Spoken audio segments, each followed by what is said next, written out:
Video like जरूर कर लीजिए और ऐसे वीडियो लगातार फ्री में पाने के लिए चैनल को तुरंत सब्सक्राइब कर लीजिए और बेल आइकन को जरूर टैप कर लीजिए ताकि आगे भी सारे वीडियो आपको मिलते रहे। यूट्यूब में फॉलो करते हैं तो प्लीज ये वाला फ्री टेलीग्राम चैनल जरूर ज्वाइन कर लीजिएगा। सारे नोटिफिकेशन, सारे अपडेट यहीं पे आते हैं, ध्यान रखिए।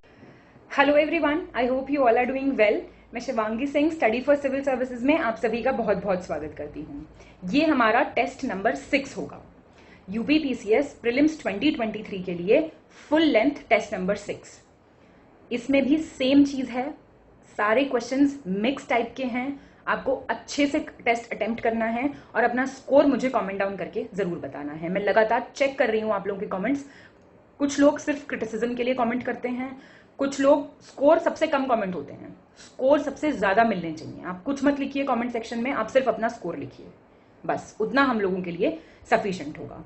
अच्छे से टेस्ट प्रैक्टिस कीजिए, नोट्स बनाइए, प्रिपरेशन कीजिए। जो आपको एरिया वीक लग रहा है उसको फटाफट रिवाइज कीजिए, लिस्टिंग वीडियो बार बार देखते रहिए। आशा करती हूँ आपको ये टेस्ट बहुत पसंद आ रहे हैं, बहुत मेहनत से टेस्ट आप तक पहुंचाए जा रहे हैं। लाभ उठाइए इनका, आपको बहुत लाभ होगा आपके पेपर में।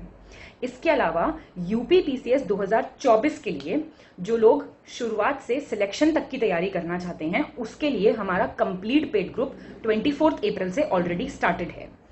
उसमें कंप्लीट स्टडी मटेरियल, जितना सिर्फ आपके सिलेक्शन के लिए इंपॉर्टेंट है, paid quiz, test series, study material, Hindi का कंप्लीट मटेरियल, प्री और मेंस की सिलेक्शन वाली तैयारी के लिए आप हमारा पेड ग्रुप जल्द से जल्द ज्वाइन कर सकते हैं।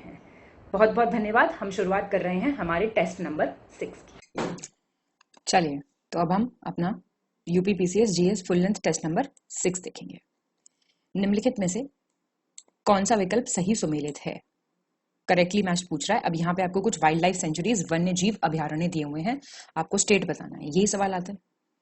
छत्तीसगढ़ या Gandhi Sagar wild life sanctuary दी हुई है, नेत्रावली, गर्म पानी, Balaram, Ambaji wild life sanctuary. तो सही बता दीजिए आप कौन सा है। सही है आपका असम। असम में है गर्म पानी वाइल्ड लाइफ सेंचुरी, अच्छा नाम है, याद रहेगा। छत्तीसगढ़ में है आपकी ये ये नहीं, मतलब छत्तीसगढ़ की अगर आए तो छत्तीसगढ़ की आपकी होगी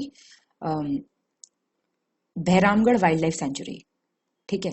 गांधी सागर कहाँ पे है पहले आप ये देख लीजिए, इनमें ये है कहाँ पे। गांधी सागर है आपकी एमपी में, नेत्रावली है आपकी गोवा में। ये तो सवाल बिल्कुल गलत होना ही नहीं चाहिए। ठीक है। बलराम अंबाजी आपकी जो वाइल्ड लाइफ सेंचुरी, ये है आपकी गुजरात में। सेकंड, निम्नलिखित में से सही विकल्प का चयन करें, सिलेक्ट द करेक्ट ऑप्शन। ये आपसे कुछ डेज पूछ रहा है, दिवस पूछ रहा है। 22 मार्च, 25 अप्रैल, 31 मई, 5 जून, 11 जुलाई। बताइए। सेकंड का आपका आंसर है 1, 2, 3 और 4। तो आप देख लीजिए एक बार। 25 मार्च को आपका वर्ल्ड वाटर डे होता है। 25 अप्रैल आपका वर्ल्ड मलेरिया डे है। 31 मई बहुत famous world no tobacco day है। 5 जून आप सब लोग जानते होंगे। 11 जुलाई को आपका वर्ल्ड पॉपुलेशन डे मनाया जाता है। ठीक है। विश्व जनसंख्या दिवस। और जो वर्ल्ड हैबिटेट डे है, ये आपका कब मनाया जाता है? ये मैं आपको बता चुकी हूँ, पहला मंडे अक्टूबर का। अक्टूबर महीने का फर्स्ट मंडे जो होता है, किसी भी डेट पे पड़े वो, उसको आप वर्ल्ड हैबिटेट डे मनाते हैं, विश्व आवास दिवस। थर्ड, निम्नलिखित में से सही विकल्प का चयन करें, सिलेक्ट द करेक्ट ऑप्शन। ये आपसे राज्य और पर्वत शिखर पूछ रहा है, माउंटेन पीक्स। मैंने आपको जब भी लिस्टिंग कराया है, कुछ भी कराया, हमेशा कहा है कि आप लोग मैप देखिए, अपना मैप पे मार्क कीजिए। धूपगढ़, फोंगपुई, देवमाली, डोडाबेटा, गुरु शिखर। आसान क्वेश्चन है, कोई दिक्कत इसमें नहीं आनी चाहिए आपको। थर्ड का आंसर बी हो जाएगा आपका। आप जानते हैं बहुत अच्छे से, कालसुबाई है महाराष्ट्र की माउंटेन पीक, कालसुबाई। धूपगढ़ कहाँ है? धूपगढ़ मुझे कमेंट करके बताएंगे आप धूपगढ़ कहाँ है। एमपी में, चलिए मैं ही बता देती हूँ। और ये आपकी मिजोरम में है, फोंगपुई। देवमाली आपकी उड़ीसा में है, डोडाबेटा आपकी तमिलनाडु में है, और गुरु शिखर आपकी राजस्थान में है।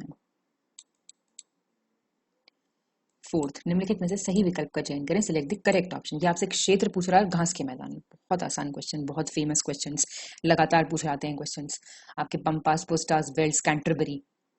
अब तो एग्जाम में तो देखो गलत करके आने का स्कोप बचता नहीं है आपका। पहला, तीसरा और चौथा बिल्कुल ठीक है। अर्जेंटीना के पैम्पास हैं, ठीक है।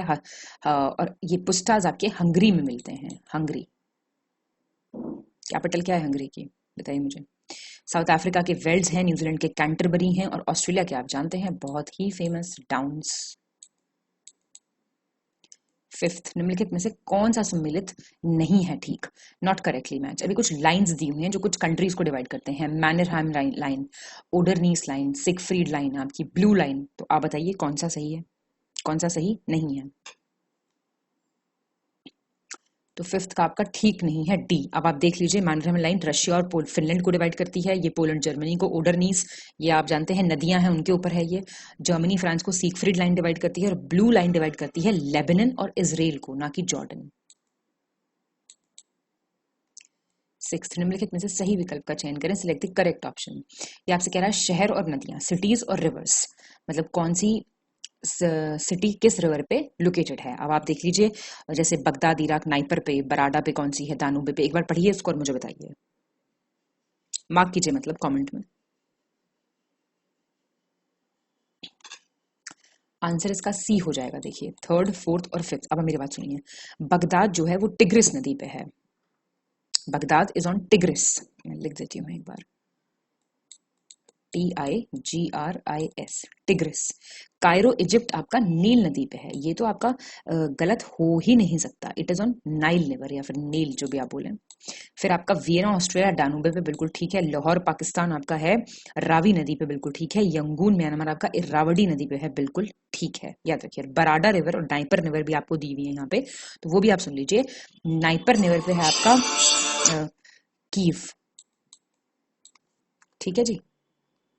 नाइपर रिवर पे पड़ता है आपका कीव। कीव कहाँ है? कीव है आपका यूक्रेन में, ठीक है। और बराडा पे है आपका डमास्कस सीरिया।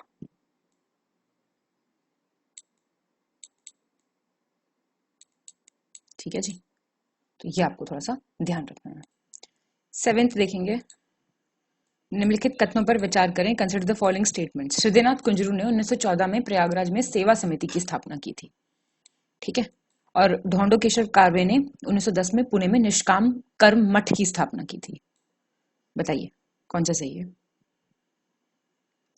दोनों ठीक हैं। तो ये आपने जनरली ये वाले सेवा समिति और निष्काम कर्म मठ ज्यादा फेमस वाले नहीं है, ये तो नहीं पढ़े होंगे, पर कर लीजिए इसको। एट्थ, निम्नलिखित कथनों पर विचार करें, consider the following statements. Governor general Lord Cornwallis के शासनकाल के दौरान 1787 में किर्क पैट्रिक प्रतिनिधि मंडल, कर्क पैट्रिक डेलीगेशन कहां भेजा गया? नेपाल भेजा गया। और 1900 में गठित मैकडॉनल्ड आयोग की सिफारिशों के आधार पर केंद्र सरकार ने भावी अकाल सहायता नीति का निर्धारण किया था। रिकमेंडेशंस थे मैकडॉनल्ड कमीशन के, जिससे सेंट्रल गवर्नमेंट ने ये डिटरमाइन किया था कि फ्यूचर फेमाइन एड पॉलिसी क्या होगी।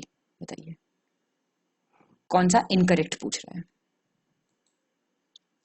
कोई इनकरेक्ट नहीं है। आप वो डायरेक्ट पूछेगा आपसे कर्क पैट्रिक डेलीगेशन कौन सी कंट्री से संबंधित था? नेपाल, भूटान, तिब्बत, अफगानिस्तान, ऐसे भी आ सकता है इस पे क्वेश्चन। नाइन्थ, निम्नलिखित में से गलत विकल्प का चयन करें, select the incorrect option. British Bharat में लॉर्ड कर्जन के टाइम पे तिब्बत का पूर्ण विलय हुआ 1903 में। फिर लॉर्ड मेयो के टाइम पे मणिपुर का हुआ मर्जर 1991 में। डफरिन के टाइम पे बर्मा का हुआ 1885 में। और लॉर्ड लॉरेंस के टाइम पे भूटान वाज कंप्लीटली मर्ज्ड 1865 में। तो ये बताना है आपको इसमें से कौन सा गलत है। इसका आपका बी गलत है। अगर आपको ब्रिटिश जनरल्स के टाइम पीरियड पता है तो आप सही लगा लेंगे। इस टाइम पे मेयो नहीं था 1890 के टाइम पे, तब था लैंसडाउन, ठीक है। और ये थोड़ा देख के जाना, कर्जन तिब्बत ऐसे करके याद कर लो, डफरिन बर्मा, लॉरेंस भूटान, ऐसे करके। 10th, निम्नलिखित कथनों पर विचार करें, consider the following statements. Governor general Warren Hastings के शासनकाल के दौरान 1784 में सर विलियम जोन्स द्वारा एशियाटिक सोसाइटी ऑफ बंगाल की स्थापना की गई थी। 1861 का भारतीय परिषद अधिनियम वायसरॉय कैनिंग द्वारा पेश किया गया था। इंडियन काउंसिल्स एक्ट जो था 1861 का, वो कैनिंग के टाइम पे आया था। देखिए गवर्नर जनरल का टाइम पीरियड आपको अच्छे से याद रखना है, रिविजन गवर्नर जनरल के टाइम पीरियड का करिए। ये ना भी पता हो तो ईयर आएगा तो उससे लगा लेंगे आप। सही है दोनों। 11th, निम्नलिखित को कालानुक्रमिक क्रम में व्यवस्थित करें, arrange the following in chronological order. अभी देखो, बंगाल का स्थायी बंदोबस्त, परमानेंट सेटलमेंट, ठगी प्रथा का सप्रेशन हुआ, सहायक संधि की शुरुआत, सब्सिडी लाइन्स और रोहिला वॉर। तो आपको इनके ईयर्स पता होंगे तो आप कर लेंगे इस क्वेश्चन को। डी है इसका आंसर, और आप देख लीजिए बंगाल का परमानेंट सेटलमेंट आपका 1793 हो गया। ठगी वाला आपका हो गया 1830, काफी पहले का है ये भी।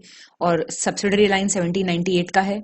और रोहिला का वॉर आपका 1774 का है। और इसी बीच आपका एक कॉर्नवालिस कोड आया था 1793 में आया था, वो आप याद रखेंगे इस चीज को। 12th, निम्नलिखित में से गलत विकल्प का चयन कीजिए, सिलेक्ट द इनकरेक्ट ऑप्शन। है वो आ गया ना, गवर्नर जनरल्स और उनके टाइम पे क्या हुआ।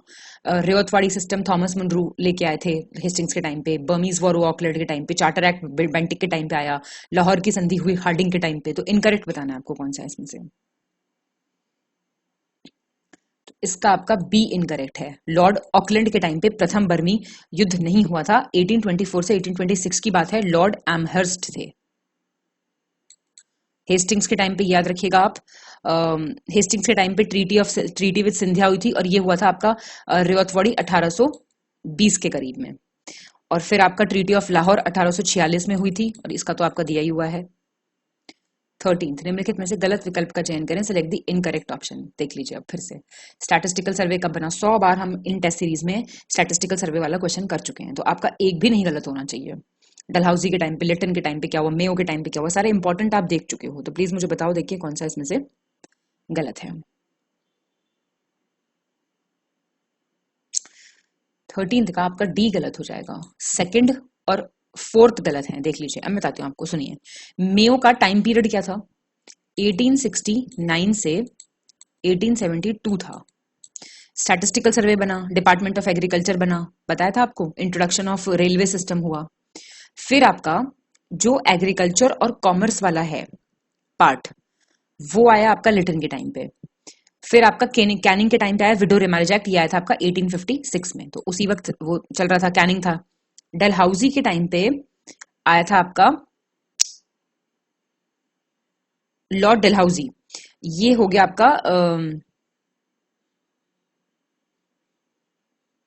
डलहौजी के टाइम का हो गया ना ये, एक मिनट, फोर्थ गलत हो गया हमारा, ये डलहौजी के टाइम का हो गया।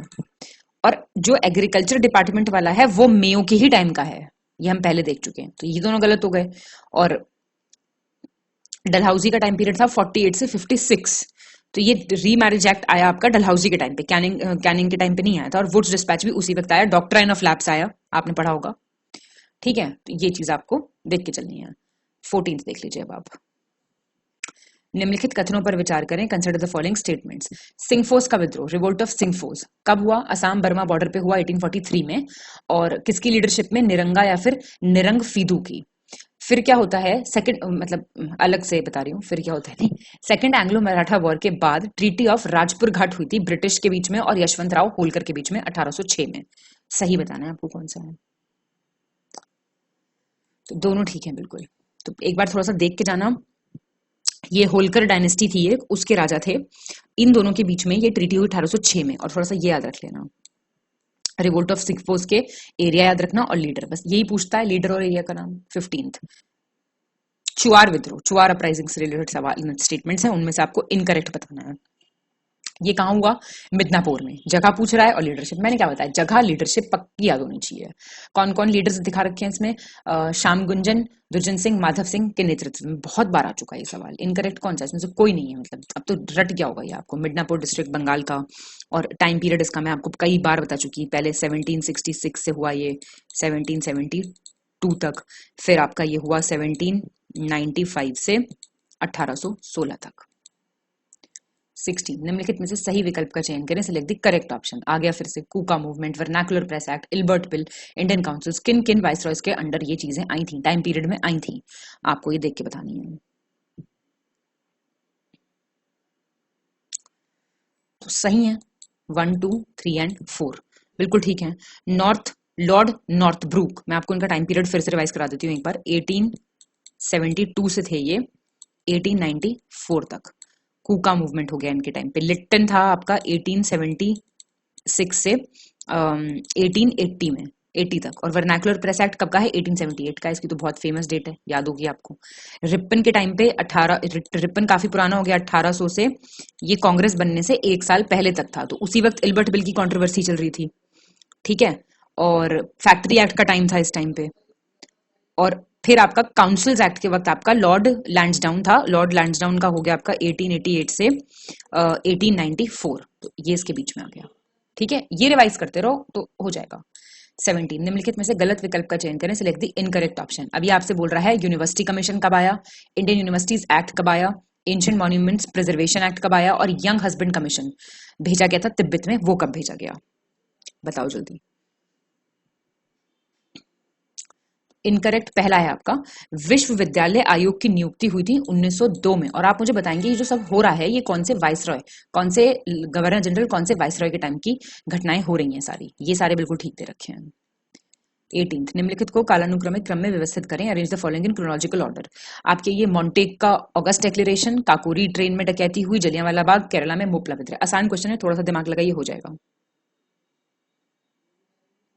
बी होगा इसका आंसर, आंसर जल्दी बताइए। 1917, कोई इसमें वो नहीं है। काकोरी, काकोरी वाला कौन सा, 1925, ये डेट रटी होनी चाहिए आपको, बहुत इंपॉर्टेंट है। जलियांवाला बाग सबको पता है 1919, और मोपला आपका मोपला कब, 1921 में। ठीक है, तो ये देख लो, बहुत सवाल आएंगे मॉडर्न हिस्ट्री से क्रोनोलॉजिकल ऑर्डर में अरेंज करने के लिए। निम्नलिखित में से सही विकल्प का चयन करें, सिलेक्ट द करेक्ट ऑप्शन। कुछ जनजातीय ट्राइब्स दी हुई हैं, तमांग, रियांग, लाखेर और कनिकर, उनका एरिया पूछा हुआ है, बताइए जरा करेक्ट कौन सा है। तो 19 का आपका ए करेक्ट है। अब आप फटाफट देखिए, सिक्किम की तमांग है, त्रिपुरा की रियांग है, मिजोरम की लाखेर है, और कानिकर जो ट्राइब है ना, ये तमिलनाडु की है। This is not of Manipur. ठीक है। 20 निम्नलिखित कथनों पर विचार करें, कंसिडर द फॉलोइंग स्टेटमेंट्स। ये कह रहा है 3 महत्वपूर्ण नवपाषाण कालीन स्थल हैं, मस्की, ब्रह्मगिरी और पिकलेहाल। इसमें से किसके साक्ष्य मिले हैं? कैटल हर्डिंग के, मवेशियों को चराने के। और राजस्थान राज्य में कोठारी नदी के निकट स्थित बागोड़ भारत के सबसे विशाल और सर्वश्रेष्ठ मध्य पाषाणकालीन उत्खनन स्थलों में से एक है। मीजोलिथिक एक्सकेवेशन साइट है, one of the largest and one of the best. सही बताएंगे, ठीक दिया हुआ है दोनों। तो कैटल हर्डिंग के साक्ष्य मस्की, ब्रह्मगिरी, पिकलेहाल। रिवाइज करेंगे, 2 बार रिवाइज हो रहा है इसी टेस्ट में आपका। बगौर आपका कुठारी नदी के पास है, राजस्थान में है, और ये मीजोलिथिक एक्सकेवेशन साइट थी। 21 निम्नलिखित में से सही विकल्प का चयन करें, सिलेक्ट द करेक्ट ऑप्शन। ये आपसे कह रहा है हड़प्पा सभ्यता में ईरान में स्थित तापी छाया से सेलखड़ी धातु का आयात किया जाता था। स्टेटाइट मेटल जो होता था वो इंपोर्ट होता था तापी छाया से, ईरान से। फिर जेड जो था, जेड मेटल, जेड धातु, ये पामीर से आता था। लापिस लजूली आता था अफगानिस्तान से, और टर्कोइश फिरोजा जिसको कहते हैं वो आता था खुरासान से। सही बताएंगे आप मुझे कौन सा है। ठीक है, बिल्कुल। और जरा देख के जाओ इनको, पामीर से क्या आ रहा है, अफगानिस्तान से क्या क्या आ रहा है, और खुरासान से क्या क्या आ रहा है। 22 निम्नलिखित में से सही विकल्प का चयन करें, सिलेक्ट द करेक्ट ऑप्शन। ये बोल रहा है इतिहासकारों रेक्स और डेल्स ने भूकंप को हड़प्पा सभ्यता के पतन का कारण बताया है। ये रीजन बता रहे हैं कि हड़प्पा सिविलाइजेशन क्यों चली गई। तो रैक्स और डेल्स कहते हैं अर्थक्वेक आ गया था। फेयरचाइल्ड कहते हैं इकोलॉजिकल डिस्टर्बेंस हो गया था, पारिस्थितिक अशांति हो गई थी। KR कैनेडी कहते हैं नेचुरल कैलामिटीज, प्राकृतिक आपदाएं हो गई थी जिनकी वजह से हड़प्पा सभ्यता का पतन हो गया था। तो आप मुझे बताएंगे किसने क्या कहा था। ठीक है, बिल्कुल। कई बार आ सकता है ये क्वेश्चन कि कौन से, मतलब क्या क्या कारण है। ये भी आ सकता है कि क्या माना जाता है अर्थक्वेक एक कारण है, नेचुरल कैलामिटी एक कारण है, इकोलॉजिकल डिस्टर्बेंस एक कारण है, और आपसे हिस्टोरियन का नाम पूछ के भी पूछ सकता है। 23 निम्नलिखित में से कौन सा विकल्प सही सुमेलित है, करेक्टली मैच। ये मॉडर्न नेम और प्राचीन नेम पूछ रहा है। ठीक है, विपासा, शुतुद्री, वितस्ता और अस्कनी को आप अब किस नाम से जानते हैं, ये आपको बताना है। तो आपका ये डी ठीक है। अस्कनी जो है वो अब चेनाब है। अब आप सारी सुन लीजिए जरा ध्यान से। सतलज थी आपकी शुतुद्री या शुतुद्री, सुतुद्री या शुतुद्री। ठीक है, तो ये मैच ऐसे कर लो। झेलम नदी थी वितस्ता, बियास नदी थी विपाशा, और आपकी चेनाब अस्किनी, और बची एक, कौन सी बची, रावी नदी। ये भी कर लो पूरी, पुरुषनी। 5 हो गई तैयार। ठीक है जी। 24 निम्नलिखित में से गलत विकल्प का चयन करें, select the incorrect option. Rigveda के 10वें मंडल में ब्रह्मांड की उत्पत्ति का उल्लेख किया गया है, origin of the universe. Kauthuma, Jaiminiya, Talavakara और राणायनीय सामवेद की शाखाएं हैं। ये रिसेशंस हैं सामवेद की। ऐत्रेय ब्राह्मण में पूर्वी और पश्चिमी समुद्रों का उल्लेख किया गया है। ईस्टर्न और वेस्टर्न सीज कहां मेंशन्ड है? ऐत्रेय ब्राह्मण में। इनकरेक्ट बताइए। तो तीसरा गलत है। अब दो आप प्लीज देख के जाइए एक बार फिर से। ईस्टर्न और वेस्टर्न सीज जो मेंशन है वो सतपथ ब्राह्मण में मेंशन है, ऐत्रेय में नहीं। 25 निम्नलिखित में से सही विकल्प का चयन कीजिए, सिलेक्ट द करेक्ट ऑप्शन। आपके डायनेस्टीज और फाउंडर बहुत पूछे जा रहे हैं। राजवंश और उनके संस्थापक फिर से आ गया है, वर्धन, राष्ट्रकूट, हर्यंक, सतवाहन, हुण। अब तक ये सारे टेस्ट में रिवाइज हो चुके होंगे एक बार, पर फिर भी आप करेक्ट बताइए मुझे कौन सा है इसमें से। तो ए ठीक है, फर्स्ट, सेकंड और थर्ड। वर्धन के आपके पुष्यभूति ठीक है, राष्ट्रकूट के दंती दुर्ग ठीक है, आपको पता है इनकी कैपिटल्स भी होनी चाहिए। हर्यंक के आपके बिंबिसार ठीक है। सतवाहन डायनेस्टी के थे सिमुक। हुण डायनेस्टी के थे आपके तोरामन। अब दो और दिए हुए हैं। विंध्या शक्ति थे वकाटक डायनेस्टी के। एक और बचे वासुदेव, ये थे आपके कण्व डायनेस्टी के। हो गए तैयार, 6-7 हो गए यहाँ पे तैयार। 26 निम्नलिखित में से कौन सा विकल्प सही सुमेलित है? डायनेस्टीज और कैपिटल्स, मैंने बताया यही आएंगे सवाल। पल्लव की क्या थी, राष्ट्रकूट की क्या थी, होसाइल की क्या थी, यादव की क्या थी, तो याद हो गया होगा अब तक, जल्दी बताओ। 26 का बी ठीक है, मान्यखेट थी, ठीक है।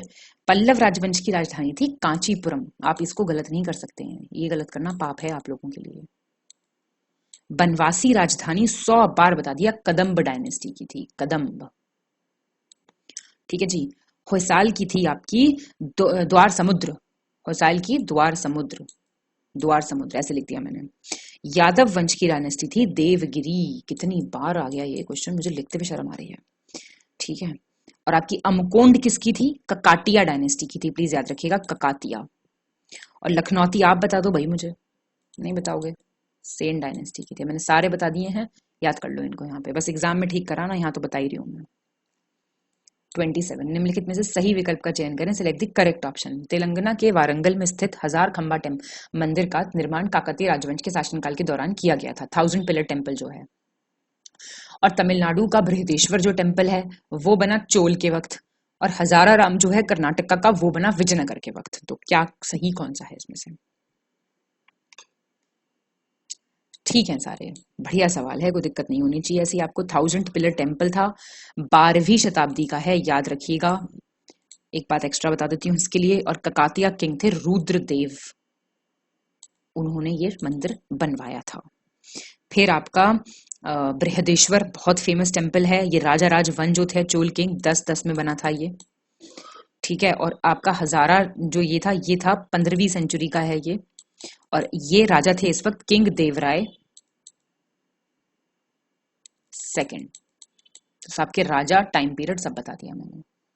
कुछ भी नहीं, सिर्फ ये पूछ लेगा ये है कहाँ, 1000 पिलर मैच करो कहाँ पे, कौन से स्टेट में, कैसे भी आ जाएगा सवाल। हर तरीके से तैयार, तत्पर रहो बिल्कुल। निम्नलिखित कथनों पर विचार करें, consider the following statements. John Marshall ने Mohenjodaro and the Indus valley civilisation पुस्तक लिखी, ये सैंधव सभ्यता पर लिखी जाने वाली पहली किताब थी। 3 शिलालेख खलीमपुर, नालंदा और भागलपुर पाल राजवंश के हैं, बताइए। ठीक है दोनों, तो ये किताब याद रखिएगा, जॉन मार्शल की इंपॉर्टेंट किताब है, 1931 में ये लिखी, पब्लिश हुई थी मतलब। 29 दिल्ली सल्तनत के केंद्रीय विभागों के संबंध में सही विकल्प का चयन करें, select the correct option in relation to central departments of the Delhi सल्तनत। इंपॉर्टेंट है, दीवाने इश्तियाक, दीवाने कजाए ममालिक, दीवाने रसालत, दीवाने इंशा, 50-100 बार करा दिए हैं ये मैंने, बाप रे। बताओ जल्दी। सी है सही, थर्ड और फोर्थ है सही बस। दीवाने रिसालत क्या था? अपील्स का डिपार्टमेंट था ये, अपीलीय विभाग था। दीवाने इंशा क्या था? कॉरेस्पॉन्डेंस का, आपका पत्राचार का विभाग था। इश्तिहाक 100 बार की पेंशन का है, पेंशन का है, ठीक है। तो दीवाने ये पेंशन का है। और काजा ए ममालिक, काजा वर्ड आ गया इसमें तो जस्टिस का है ये इंटरचेंज है आपस में। 30 प्रायद्वीपीय भारत के समुद्री संरक्षित क्षेत्रों के संबंध में सही विकल्प का चयन कीजिए, मरीन प्रोटेक्टेड एरियाज, और उनकी आपको यूटी या फिर जगह बतानी है। शराव आइलैंड, पॉइंट कैलिमोर, कोरिंगा और भितरकनिका। इतना आसान क्वेश्चन हो गया भैया। 30th का आपका सी है, फर्स्ट और फोर्थ, ध्यान रखिए मेरी बात। लक्षद्वीप में पड़ता है आपका ये सेकंड और फोर्थ, ठीक है। शराव आइलैंड आपके गोवा में है, पॉइंट कैलिमर आपका तमिलनाडु में है, कोरिंगा आपका आंध्र प्रदेश में है, भितरकनिका आपका उड़ीसा में है। तो आप जानते हैं ऑलिव रिडली टर्टल्स यहीं पे आते हैं। 31 निम्नलिखित में से सही विकल्प का चयन कीजिए, सिलेक्ट द करेक्ट ऑप्शन। ये पार्ट्स हैं कॉन्स्टिट्यूशन के, तो कोई दिक्कत है ही नहीं। पार्ट 10, 20, 15 और आपका पार्ट 8 दिया हुआ है, पार्ट 4A दिया हुआ है, 9A दिया हुआ है, ये सब 4A कह रही हूँ 9A, ठीक है। तो 31 का आपको बताना है क्या है आंसर सही। सॉल्व कर लेते हैं। 10वां भाग कौन सा है? अमेंडमेंट का है, ठीक बात है बिल्कुल। पार्ट 20 का कहता है 10वां शेड्यूल ट्रैक का। एक मिनट सॉरी, एक मिनट। आंसर देख लीजिए पहले आप। 30 का सी है, 3rd, 4th और 5th ठीक है। 3rd तो पहले तो ये देख लो, इलेक्शंस हैं आप जानते हैं अच्छे से। और ये आपका कौन सा हो गया? ये म्यूनिसिपैलिटीज है, ये भी आप जानते हैं। ये आपका इंटरचेंज्ड है, ठीक है। अमेंडमेंट का कौन सा है? पार्ट 20 है ना अमेंडमेंट्स का, और ये आपका शेड्यूल ट्राइब्स और शेड्यूल एरिया है। पार्ट्स में तो देखो गलती मत करना बिल्कुल भी। 32 संविधान की 6ठी अनुसूची के अंतर्गत निम्नलिखित में से किन उत्तर पूर्वी राज्यों के जनजातीय क्षेत्रों में प्रशासन से संबंधित प्रावधान दिए गए हैं? 6 शेड्यूल में ATMM बता दिया आंसर। ATMM असम, त्रिपुरा, मेघालय, मिजोरम। मेघालय का ऐसे कर लो और मिजोरम का ऐसे कर लिया करो। तो क्या नहीं है भाई? मणिपुर नहीं है, सिक्किम नहीं है। ATMM करके याद रखो, 6 शेड्यूल ATMM, ये मैंने आपको आपके लिस्टिंग वीडियो में भी कराया है। 33 निम्नलिखित में से संविधान सभा की लघु समितियों का चयन करें। माइनर कमिटीज चुनिए कॉन्स्टिट्यूएंट असेंबली की। प्रक्रिया नियम समिति, रूल्स ऑफ प्रोसीजर कमेटी के कौन थे चेयरमैन, और आपके सदन समिति के कौन थे? प्रेस दीर्घा समिति, जो प्रेस गैलरी समिति थी उसके कौन है? क्रेडेंशियल्स, प्रत्यायक समिति के कौन थे? तो बी देख लीजिए। देखिए माइनर समितियां आए सवाल, मुझे नहीं लगता इतना जरूरी है ये, लेकिन जब दिया हुआ है तो एक बार आप देख लीजिए। कुछ मेजर कमिटीज थी, ठीक है, इनमें से आपको माइनर चुननी है। तो आपको इतना तो पता लग ही गया होगा कि ड्राफ्टिंग, स्टीयरिंग और रूल्स ऑफ प्रोसीजर ये आपकी मेजर कमिटीज हैं। बाकी आपकी हाउस, प्रेस गैलरी ये सब आपकी नॉर्मल है। तो बाकी तो ये तो ठीक मैच है ही, समझ गए ना। 34 मसौदा समिति, ड्राफ्टिंग कमेटी सबसे इंपॉर्टेंट थी, के संबंध में सही विकल्प का चयन आपको करना है। इसका गठन 29 अगस्त 1947 को हुआ। 7 मेंबर्स थे इसमें। BR अम्बेडकर इसके चेयरमैन थे और N माधव राव ने रिप्लेस किया था BL मित्तर को, जिन्होंने रिजाइन कर दिया था, उनकी तबियत खराब थी। और TT कृष्णमाचारी ने रिप्लेस किया था DP खेतान को, उनकी डेथ की वजह से 1948 में। बताइए, सारे सही हैं भाई बिल्कुल। बातें बहुत बढ़िया बातें हैं, सारी पूरी तैयार कर लो यहीं पे। 7 मेंबर्स थे, सुनिएगा आप। BR अम्बेडकर चेयरमैन थे, N गोपाल स्वामी अयंगर थे, अलादी कृष्ण स्वामी अयंगर थे, डॉक्टर KM मुंशी थे, सैयद मोहम्मद सादुतुल्लाह थे, N माधव राव थे। वो फिर उन्होंने BL मित्तर को रिप्लेस किया था, और TT कृष्णमाचारी थे, उन्होंने रिप्लेस किया था DP खेतान को। ठीक है, याद रखना, 7 के नाम बता दिए बिल्कुल अच्छे से, गलती नहीं होनी चाहिए सवाल में। 35 1857 के विद्रोह के संबंध में सही विकल्प का चयन करें। ब्रिटिश ऑफिसर्स और सेंटर्स, ये तो फेवरेट क्वेश्चन हो गया हमारे टेस्ट का, ठीक है। तो इसका आंसर बी हो जाएगा। 100 बार आ गया है। लखनऊ में कौन थे आप अच्छे से जानते हैं? Henry Lawrence, brigadier English, Henry Havelock और आपका जेम्स आउटरैम, ये सब थे। कानपुर में इतनी बार आ गया कि ह्यूग व्हीलर और कॉलिन कैंपबेल थे। फिर झांसी में कौन थे? ह्यूग रोज थे। और बनारस में कॉलिन जेम्स नील थे। ये मैं आपको क्वेश्चन कई बार करा चुकी हूँ, अब मैं बार बार इस पे नहीं टाइम दे सकती हूँ, ठीक है। यहाँ पे बहुत सारे थे, पूरी टीम की टीम यहीं पे थी जो औरों में दी हुई है। 36 ये आपका हो जाएगा। अब निम्नलिखित कथनों पर विचार करें। महादेव गोविंद रानडे, आत्माराम पांडुरंग और गोपाल गणेश अगरकर ने मिलकर 1884 में पुणे में डेक्कन एजुकेशन सोसाइटी की स्थापना की थी। डेक्कन एजुकेशन सोसाइटी पुणे, ठीक है। और धर्मसभा राधाकांत देव 1830। बताओ सही कौन सा है?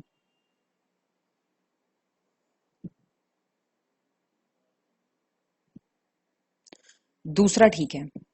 तो राधाकांत देव, धर्मसभा याद रखना। महादेव गोविंद रानडे और VG चिपधोनकर, गोपाल कृष्ण अगरकर, इन्होंने फाउंड की थी डेक्कन एजुकेशन सोसाइटी पुणे में 1884 में। तो आत्मारंग पांडुरंग जो हैं, इनका नाम इससे नहीं जुड़ा हुआ है, याद रखिएगा। ऐसे सवाल भी आ जाएंगे, हमें लगेगा तो सारे होंगे, पर जरूरी नहीं है होंगे। 37 निम्नलिखित में से सही विकल्प का चयन करें, सिलेक्ट द करेक्ट ऑप्शन। अभी कह रहा है बहमनी साम्राज्य के प्रशासन में प्रचलित कुछ शब्दों के संबंध में है ये। तरफदार, सदरे जहान, अमीर कुल, वजीर अशरफ, ये सब कौन थे, ये पूछ रहा है, ये बताओ जरा जल्दी। अरे ये तो बता दोगे फट से। 37 का क्या हो जाएगा, सी हो जाएगा। देखो तराफदार कौन होता था, तराफदार था आपका प्रोविंस का हेड ऑफ प्रोविंस, प्रांतों का प्रमुख। ये सदरे जहां था आपका जुडिशियल मामलों वाला, सदरे जहां आपका ये लास्ट वाला हो गया।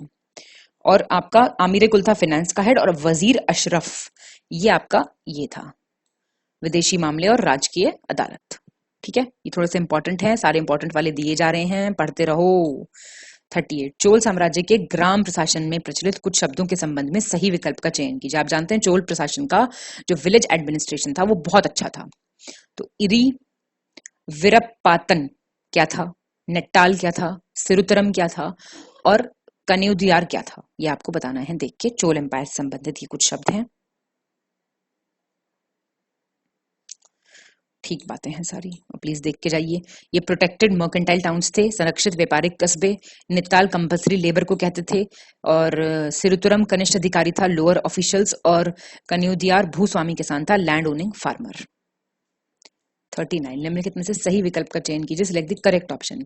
अभी आपसे बोल रहा है पहली संगम लिटरेचर कहाँ हुई, दूसरी तीसरी। पहली थेनमधुरई, दूसरी कपाटपुरम, तीसरी करूवर। सही कौन सा है इसमें से,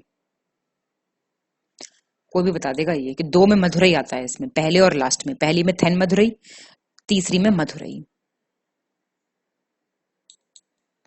और दूसरी हुई कपाटपुरम में। तो ये तीनों आपको याद रखनी है, ट्रिक से करो कैसे भी करो। 40 निम्नलिखित में से सही विकल्प का चयन करें, सिलेक्ट दी करेक्ट ऑप्शन। ये कुछ आपके डिस्कवरीज दी हुई हैं और उनके डिस्कवरर, खोज और खोजकर्ता।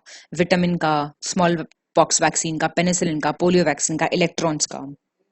बताओ फटाफट। इसका आंसर आपका ए हो जाएगा, 1, 2 और 3। अब देख लो, विटामिन का क्या हो गया, कैश्मीर फंक, फंक के नाम से आता है, पूरा हमने दे रखा आपको। स्मॉल पॉक्स का एडवर्ड जेनर है। पेनिसिलिन का एलेक्जेंडर फ्लेमिंग है। पोलियो वैक्सीन का है आपका, बहुत फेमस है पोलियो वैक्सीन का, जॉन एडवर्ड सॉल्क, SALK इसकी स्पेलिंग है। इलेक्ट्रॉन्स है आपका JG थॉमसन, इतना फेमस है भाई, ये नहीं गलत कर सकते आप। हेनरी कैवेंडिश किसका है, this is also very famous. Hydrogen, मुझे ऑक्सीजन का बताइए आप कौन है, कमेंट करिए। 41 निम्नलिखित में से गलत विकल्प का चयन करें, सिलेक्ट द इनकरेक्ट ऑप्शन। अभी कुछ आपके लीडर्स के नाम दिए हुए हैं और क्या किसके टाइम पे हुआ, देखिए। मतलब नागपुर सेशन में क्या हुआ, रेजोल्यूशन ऑफ नॉन कोऑपरेशन पास हुआ। Beginning of non cooperation movement Mahatma Gandhi. Chauri Chaura non cooperation movement suspend हो गया था इसके बाद गोरखपुर में। स्वराज पार्टी का एस्टैब्लिशमेंट बिपिन चंद्र पाल और चित्तरंजन दास। बताओ इनकरेक्ट कौन सा है भाई, ये गलत है, इसमें तो सोचा ही मत करो इतना। मोतीलाल नेहरू और चित्तरंजन दास थे, स्वराज पार्टी इतनी फेमस। ईयर क्या था, 1 जनवरी 1923। चौरी चौरा कब हुआ, 4 फरवरी 1922। रट लो इस डेट को, डायरेक्ट डेट पूछेगा। 1 अगस्त 1920 और दिसंबर 1920 में ये सेशन हुआ था, क्या कहते हैं, नागपुर सेशन। ये मत गलत करके आ जाना। 42 निम्नलिखित में से गलत विकल्प का चयन करें, सिलेक्ट द इनकरेक्ट ऑप्शन। अब ये बोल रहा है एशियाटिक सोसाइटी लीडर के नाम है ना, एशियाटिक सोसाइटी, विलियम जोन्स, आत्मीय सभा, राजा Ram Mohan Roy, Tattvabodhini Sabha, Debendranath Tagore, east India association, Dinshaw Edulji Wacha. 100 बार करा दिया ये क्वेश्चन, देखते ही ऐसे यूं करके आंसर आना चाहिए। कहाँ से भैया, ज्यादा भाई नरोजी नहीं थे इसके, 1866 की थी ये। मैं कितनी बार लिख लिख के बता रही हूँ, ओहो तुम्हारे चक्कर में ना। 1866 कहाँ की थी, लंदन की, दादा भाई नरोजी। तत्वबोधिनी सभा 1839, बार बार ये रिवाइज करा रही हूँ, कलकत्ता, देवेंद्रनाथ टैगोर। आत्मीय सभा कौन सी ईयर की थी, 1814, कलकत्ता। एशियाटिक सोसाइटी 100 बार आ चुका है सवाल, फेवरेट क्वेश्चन है ये। 1784 विलियम जोन्स। ये बड़ा लगता है मुझे बुरा। निम्नलिखित में से गलत विकल्प का चयन कीजिए, select the incorrect option. Ghiyasuddin Tughlaq Delhi सल्तनत का पहला सुल्तान था जिसने अपने नाम के साथ गाजी जोड़ा था। 100 बार आ गया। अकबर ने 17 मार्च 1527 को खानवा के युद्ध के बाद गाजी की उपाधि धारण की थी। और सबसे पहले मोहम्मद बिन कासिम ने सिंध के देवल में जजिया लगाया था। बताओ इनकरेक्ट। दूसरा गलत हो जाएगा। खानवा का जो युद्ध था, अकबर का लेना देना है उस युद्ध से कुछ है? बाबर था ये जिसने गाजी लगाया फिर खानवा का युद्ध जीतने के बाद, और घियासुद्दीन तुगलक ने सबसे पहले लगाया, और मोहम्मद बिन तुगलक कासिम ने जिजिया लगाया था देवल सिंध में। 44 निम्नलिखित में से गलत विकल्प का चयन कीजिए, सेलेक्ट द इनकरेक्ट ऑप्शन। ये अब आपकी पूछ रहा है, कुछ नाम दिए हुए राजाओं के और फिर उनके डायनेस्टी पूछ रहा है। खिजर खान, अबू बकर शाह, बहराम शाह, नासिरुद्दीन मोहम्मद। बी गलत है। अब देख लो, खिजर खान सैयद डायनेस्टी का था, ठीक है, 14 से 14 से 14 से 21, 14 से 1421। अबू बकर शाह कौन सी डायनेस्टी का था? तुगलक का था ये। टाइम पीरियड था इसका 1389 से 1390। बहराम शाह स्लेव डायनेस्टी का था, ठीक है, 1240 से था 1242, 2 साल। फिर ये भी आपका तुगलक का था 1394 से 1412। एक बार रिवाइज कर लो लिस्टिंग वीडियो जाके, बात मानो मेरी, उसमें दिए हुए हैं सारे। 45 निम्नलिखित में से किस मुस्लिम शासक ने सबसे अधिक समय तक शासन किया? ये गलत हो गया ना, तो आज बता रही हूँ। बलबन, इल्तुतमिश और मोहम्मद बिन तुगलक, फिरोज शाह तुगलक, FST। इनके टाइम पीरियड पता होंगे तो बता पाओगे। बलबन का है 1266 से 1287। कितने साल हो गए ये? 66 21। इल्तुतमिश ने किया 1210 से 1236, तो ये कितने साल हो गए? 26 साल हो गए ये, ठीक है। मोहम्मद बिन तुगलक के यहाँ लिख रही हूँ 1325 से किया 1351 तक, 2551 ये हो गया आपका, ये भी 26 साल हो गए। और फिरोज शाह तुगलक का हो गया आपका 1351 से, MBD के बाद आया था ये एक्सक्यूज में, 1388 तक। तो ये 1351 से 37 ईयर्स तो हो गया ना इसका सबसे ज्यादा। 46 निम्नलिखित राज्य को उस वर्ष के आधार पर कालानुक्रमिक क्रम में व्यवस्थित करें जब उन्हें मुगल साम्राज्य में शामिल किया गया, उन्हें एनेक्स किया गया। बीजापुर, अहमदनगर, बेराड़, गोलकोंडा। तो पढ़ाते पढ़ाते जुकाम हो गया मुझे चलो 46 का क्या हो जाएगा आंसर? बी। देख लो अब, बीजापुर आया 1686 में। टाइम पीरियड किसका था ये तो बताने की बात है। चलो औरंगजेब लिख देती हूँ A। अहमदनगर हुआ 1633 में, इस टाइम था शाहजहां। बराड़ आया 1595 में, कौन था इस टाइम पे? अकबर। गोलकोंडा यहां लिख देती हूँ 1687 में, ये फिर से कौन होगा इस टाइम पे? भाई जो बीजापुर के टाइम पे था, औरंगजेब। 47 निम्नलिखित में से सही विकल्प का चयन कीजिए, सिलेक्ट द करेक्ट ऑप्शन। अभी आपसे कुछ विटामिन दिए हुए हैं यहाँ पे और उनके नाम दिए हुए हैं, यही क्वेश्चन आना है। B7, B6, B9, B3 बता दो फटाफट। अरे भाई क्या टाइम वेस्ट करें इस क्वेश्चन पे। सेकंड और थर्ड ठीक है, B7 इतनी बार बता दिया। B7 बायोटिन होता है, मैं बताती भी हूँ हर बार, आजकल बहुत चल रहा है खाने पीने में और इतना ऐड आ रहा है, अच्छी स्किन पाइए, कोलाजन बूस्टर, बायोटिन, इतना बताती हूँ चीज में। B6 आपका पायरिडॉक्सिन है, B9 फॉलिक एसिड है, B3 आप जानते हैं आपका नायासिन है। 48 निम्नलिखित कथनों पर विचार करें, consider the following statements. 61st जो था कॉन्स्टिट्यूशनल अमेंडमेंट एक्ट 1989, उससे जो लोकसभा, राज्यसभा, विधानसभा चुनाव थे उसके लिए मतदान की आयु 21 से 18 हो गई थी।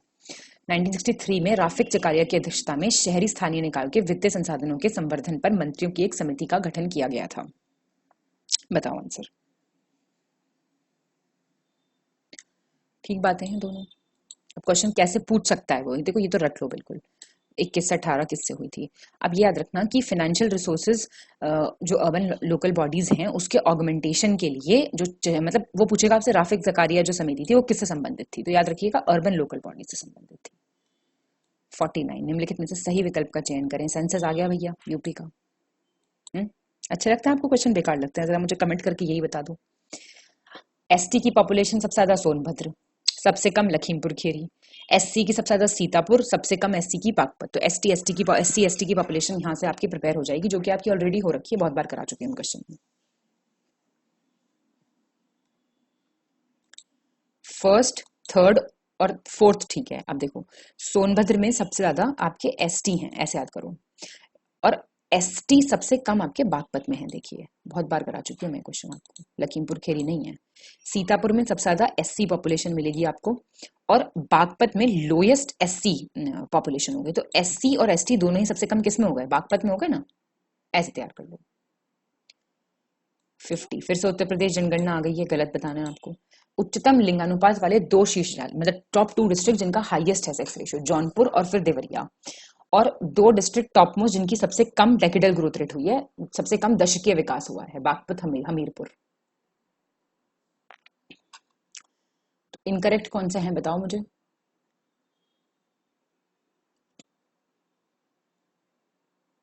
तो ये आपसे दोनों ही गलत हो गए हैं। 2 डिस्ट्रिक्ट जिनका हाईएस्ट सेक्स रेशियो है डिसेंडिंग ऑर्डर में, वो है आपके जौनपुर, फिर आजमगढ़, फिर देवरिया तीसरे पे है। तो सेकंड पे आपका आजमगढ़ है। और जिनकी लोएस्ट डेकेडल ग्रोथ रेट है उनका मैं आपको नाम बताऊं तो कानपुर नगर, फिर हमीरपुर, फिर बागपत है। तो कानपुर नगर, फिर हमीरपुर, और थर्ड पे बागपत है। तो ये एकदम ही गलत दिया हुआ है। शगुन का सवाल आ चुका है।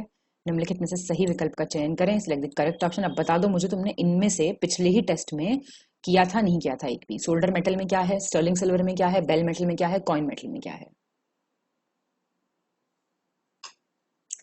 ठीक है भैया, ये सारे याद कर लो इन्हें। कॉपर जिंक टिन किस में है? सोल्डर मेटल में। स्टर्लिंग में सिल्वर कॉपर है, और इसमें कॉपर सबसे ज्यादा होता है एक्चुअली।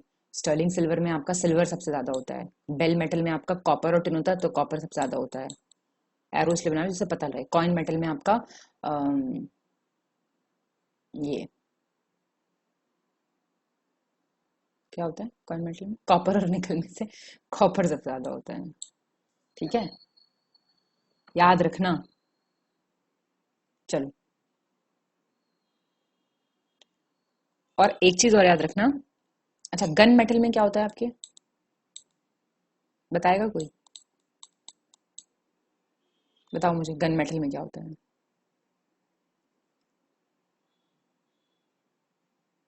चलो, इस क्वेश्चन में ना 1 मिनट रुको। मेरे हिसाब से जो होगा, आप लोग क्रॉस चेक करके जरूर बताइएगा।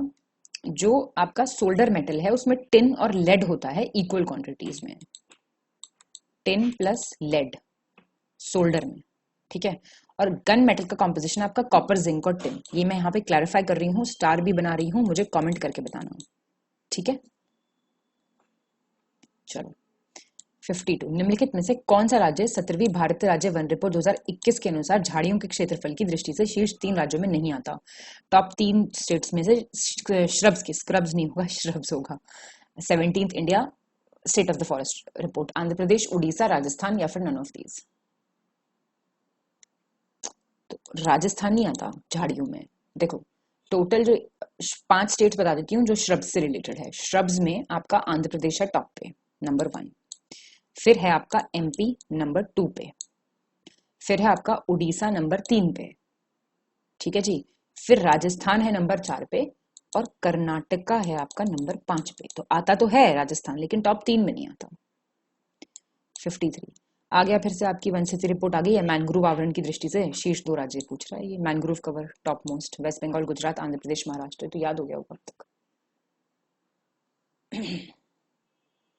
तो 53 का ए हो जाएगा, फर्स्ट और सेकंड। अब मैं आपको बता दूं टॉप 5 स्टेट्स यूटीज मैनग्रोव वाले, ठीक है। सबसे पहला वेस्ट बंगाल है, याद रखना।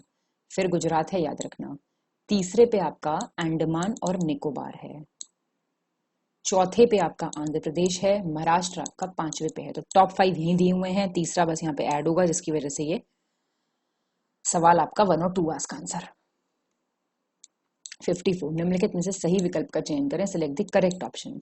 अभी आपसे कह रहा है धार्मिक स्थान और जिला, रिलीजियस प्लेस दिया हुआ है, डिस्ट्रिक्ट दिया हुआ है। गोला गोकर्णनाथ मंदिर सीतापुर, महर्षि दधीची आश्रम लखीमपुर खेरी, बाबा सोमनाथ जी टेम्पल देवरिया, गाजी सैयद सलार मसूद की दरगाह बहराइच, और राज राजेश्वरी श्री विद्या मंदिर उन्नाव और ओगरनाथ टेम्पल हमारा प्यारा मेरठ। चलिए बताइए, करेक्ट बताइए। तो 54 का सी ठीक है बिल्कुल। तो देख लीजिए पहले तो ये गोला गोकर्णनाथ जो टेम्पल है ये आपका लखीमपुर खीरी में है। महर्षि दधीची का आश्रम आपका सीतापुर में है। बाबा जी सोमनाथ का देवरिया और आपका ये सारे ठीक है। ठीक है। 55 निम्नलिखित में से कौन सा विकल्प सही सुमेलित है? सही पूछ रहा है, वही पूछा आपसे। बर्ड सेंचुरीज दी हुई है, पक्षी अभ्यारण्य, पार्वती, आगरा, समसपुर, समन और सांडी। तो बी ठीक है, बहुत बार आ चुका। समसपुर जो है वो रायबरेली में है। आपकी समन बर्ड सेंचुरी कहाँ है? समन आपकी मैनपुरी में है, याद रखिएगा इस चीज को। और रायबरेली में समसपुर है, हरदोई में है आपकी सांडी और गोंडा में है आपकी पार्वती अर्गा। ठीक है जी। 56 निम्नलिखित में से गलत विकल्प का चयन करें, सिलेक्ट द इनकरेक्ट ऑप्शन। ये आपसे रोग और संचरण का तरीका पूछ रहा है, मोड ऑफ ट्रांसमिशन। एंथ्रेक्स कससे? इन्फेक्टेड मीट से, संक्रमित मांस से। तपेदिक ट्यूबरकुलोसिस पानी और खाने से। डिप्थीरिया आपका एयर या फिर डायरेक्ट कॉन्टैक्ट, प्रत्यक्ष संपर्क से। और प्लेग आपका एयर और डायरेक्ट कॉन्टैक्ट। तो इनकरेक्ट कौन सा है?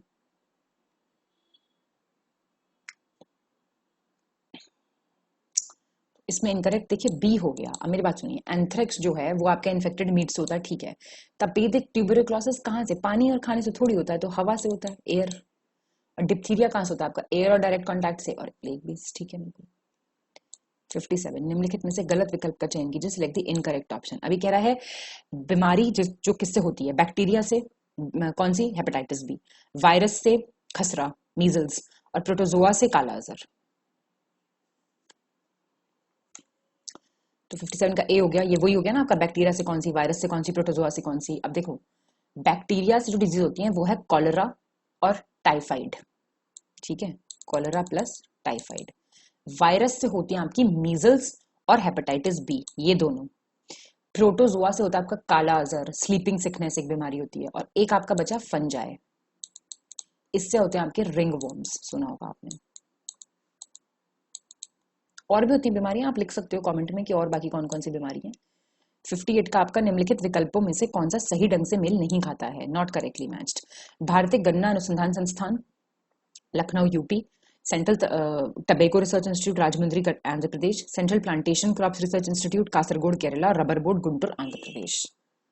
ये सारे यहीं पे प्रिपेयर हो जाएंगे। अभी डी गलत है इसमें से। अब आप एक बार प्लीज देख लो, Indian institute of sugar cane research आपका लखनऊ में, ये ठीक है। प्लांटेशन वाला ठीक है। अच्छा, टबेको बोर्ड कहाँ है आपका? टबेको बोर्ड भी ठीक दिया हुआ है। रबर बोर्ड कहाँ है? हाँ, यहाँ पे गुंटूर में आपका टबेको बोर्ड है, टबेको रिसर्च इंस्टीट्यूट है, ये आपका टबेको बोर्ड है। और रबर बोर्ड है आपका कोट्टयम में। कहाँ पे है कोट्टयम? क्या कमेंट करवाऊं बस, केरला। 59 निम्नलिखित में से गलत विकल्प का चयन करें, सिलेक्ट द इनकरेक्ट ऑप्शन। ये फसल और उनसे संबंधित रोग दिए हुए हैं। Black buck rust, ergot, khaira, phyllody, wheat, bajra, rice, maize. कई बार आ चुका है सवाल, तो याद हो गया होगा।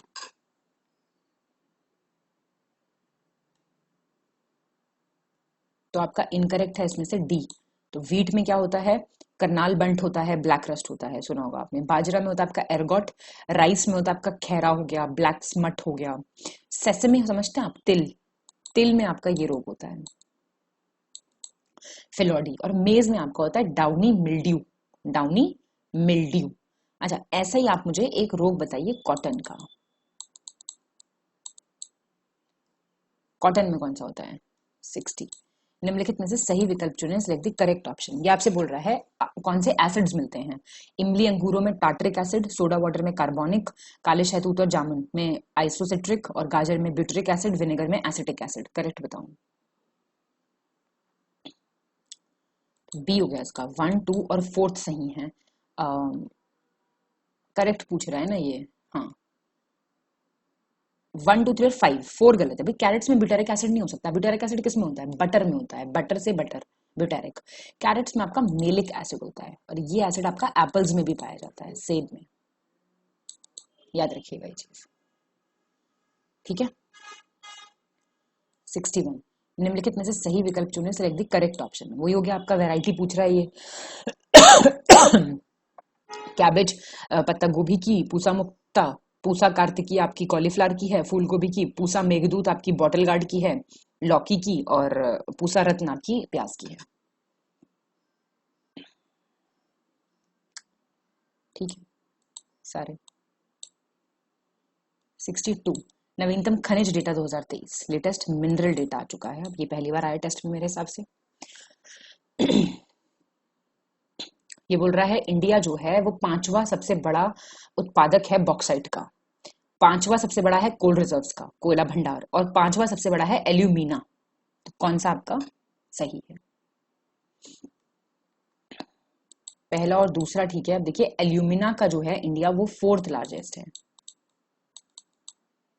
अब बाकी ये ठीक है, इसका 5th है, इसका 5th है। 63, आगे आपका फिर से खनिज डेटा आ गया, लेटेस्ट मिनरल डेटा।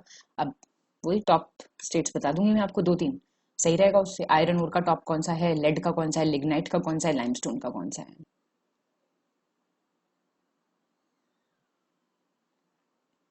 तो पहला ही गलत दे रखा है। आयरन ओर के टॉप 2 लीडर्स जो हैं वो है कर्नाटका और फिर है उड़ीसा। इसके है आपके लेड के राजस्थान और आंध्र प्रदेश, तमिलनाडु और कौन सा है राजस्थान, लिग्नाइट याद रखना। और लाइमस्टोन का है कर्नाटका और आंध्र प्रदेश। तो ये कर्नाटका उड़ीसा है आयरन ओर। 64, नवीनतम कृषि data 2023, latest agriculture data 2023। Crops दिए हुए हैं और इंडिया की जगह दुनिया में। ठीक है, जैसे गेहूं में सेकंड, सब में सेकंड किस में है, मतलब वीट, पल्सेस, फ्रूट्स, टोबैको, अनमैन्युफैक्चर्ड। तो इसका आपका बी हो गया। पल्सेस का जो है, वीट में तो सेकंड है हम, ठीक है, पल्सेस में वी आर फर्स्ट, सेकंड नहीं है। फ्रूट्स में सेकंड, टोबैको एंड मैन्युफैक्चर में सेकंड। Excuse me. 65, निम्नलिखित में से गलत विकल्प का चयन करें, सिलेक्ट द इनकरेक्ट ऑप्शन। नवीनतम डेटा कृषि डेटा 2023 और आपका क्रॉप्स दी हुई है और फर्स्ट स्टेट दिया हुआ है, शुगर केन और शुगर में, स्पाइसेस में, टी में, सोयाबीन में। तो आपका बी गलत हो गया इसमें। शुगर केन, शुगर में आप याद रखिएगा उत्तर प्रदेश है टॉप पे। स्पाइसेस में, मसालों में आपका एमपी है, याद रखिएगा पक्का से। टी में आपका असम है, सोयाबीन में आपका महाराष्ट्र है, और सनफ्लावर में बता सकता है मुझे कौन सा है, चलिए मैं ही बता देती हूँ, छोड़िए आप। सनफ्लावर, सूरजमुखी में आपका कर्नाटका है। 66, भारत और किस पड़ोसी देश ने हाल ही में नई दिल्ली स्थित national gallery of modern art में Geoffrey Bawa it is essential to be there at the national नामक प्रदर्शनी का उद्घाटन किया है। एग्जीबिशन थी Geoffrey Bawa it is essential to be there. किसने उद्घाटन किया था इसका? भूटान, म्यांमार, श्रीलंका, नेपाल। तो ये आपका सी, श्रीलंका ने किया था।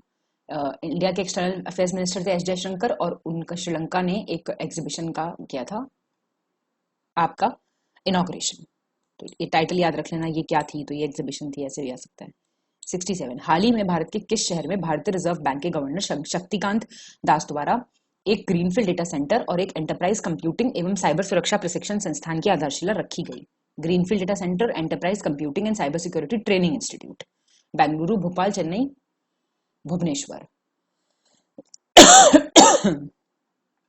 पता नहीं क्या हो रहा है आज, तुम लोग पढ़ नहीं रहे हो ठीक से हैं। तो ये आपका भुवनेश्वर में, ठीक है। 68, निम्नलिखित में से सही विकल्प का चयन करें, select the correct option. HDFC limited और एचडीएफसी बैंक के विलय को हाल ही में नेशनल कंपनी लॉ ट्राइब्यूनल द्वारा अनुमोदित कर दिया गया है। ऑस्ट्रेलिया भारत द्विपक्षीय संबंधों, विशेष रूप से व्यापार, निवेश और परोपकार के लिए विशिष्ट सेवा के लिए भारतीय उद्योगपति और परोपकारी रतन टाटा को हाल ही में ऑर्डर ऑफ ऑस्ट्रेलिया के जनरल डिवीजन में एक मानद अधिकारी के रूप में नियुक्त किया गया है। तो बताइए, आप ऑनररी ऑफिसर बनाया इनको general division of the order of Australia में। ठीक है दोनों। तो पूछेगा किसको ऑस्ट्रेलिया में ऐसे बनाया है, तो वो रतन टाटा जी हैं, ठीक है, और ये तो याद रहेगा ही आपको। 69, हाल ही में डैश शिवांश करी को वर्ष 2019 में उनके द्वारा लिखी गई उनकी आत्मकथा सूर्यवंशम के लिए प्रतिष्ठित ये मूवी सरस्वती सम्मान पुरस्कार 2022 दिए जाने की घोषणा की गई है। मतलब ये कौन से राइटर है? तमिल, तेलुगु, कन्नड़, उड़ीसी। तो ये तमिल राइटर हैं और अब आपको ये सब भी याद रखना है। सरस्वती सम्मान 2022 और किस लिए? उनकी ऑटोबायोग्राफी है सूर्यवंशम। 70 निम्नलिखित में से गलत विकल्प का चयन करें, select the incorrect option. Canara bank ने भारतीय राष्ट्रीय भुगतान निगम के सहयोग से हाल ही में भीम ऐप का उपयोग करके यूपीआई के माध्यम से रुपे क्रेडिट कार्ड लॉन्च किया है। प्रख्यात कर्नाटक गायिका बॉम्बे जयश्री पद्मश्री अवार्डी को हाल ही में संगीत अकादमी द्वारा 2023 के लिए संगीता कलानिधि पुरस्कार के लिए चुना गया है। Eminent Carnatic vocalist Bombay Jayashri. बताइए। कोई गलत नहीं है इसमें से। याद रखिएगा कैनरा बैंक का कोलैबोरेशन किसके साथ हुआ है? एनपीसीआई के साथ। ठीक है। और ये नाम पूछ सकता है बॉम्बे जयश्री, इनको सिलेक्ट हुई है ये संगीता कलानिधि अवार्ड के लिए। ठीक है। 71 निम्नलिखित में से गलत विकल्प का चयन करें, सिलेक्ट द इनकरेक्ट ऑप्शन। ये बोल रहा है भारतीय रिजर्व बैंक ने हाल ही में भारत और तंजानिया को द्विपक्षीय व्यापार समझौते के लिए अपनी राष्ट्र मुद्राओं का उपयोग करने की अनुमति दी है। वर्ष 2023 का एबेल पुरस्कार हाल ही में एक अर्जेंटीना अमेरिका गणितज्ञ लुई ए कैफ्रेरी इनको दिया गया है। बताइए गलत कौन सा है? देखिए कोई गलत नहीं है, सब प्रिपेयर कराने के लिए दिए जा रहे हैं। वो पूछेगा आपसे, ये तो नहीं, एबेल प्राइज पक्का ध्यान रखना। 72 निम्नलिखित में से गलत विकल्प का चयन करें, select the incorrect option. Kerala का सर्वोच्च नागरिक सम्मान केरल ज्योति हाल ही में एमटी वासुदेवन नायर को दिया गया है, केरल ज्योति जो है। और पाकिस्तानी क्रिकेटर आसिफ शेख ने हाल ही में Christopher Martin Jenkins spirit of cricket award 2022 जीता है।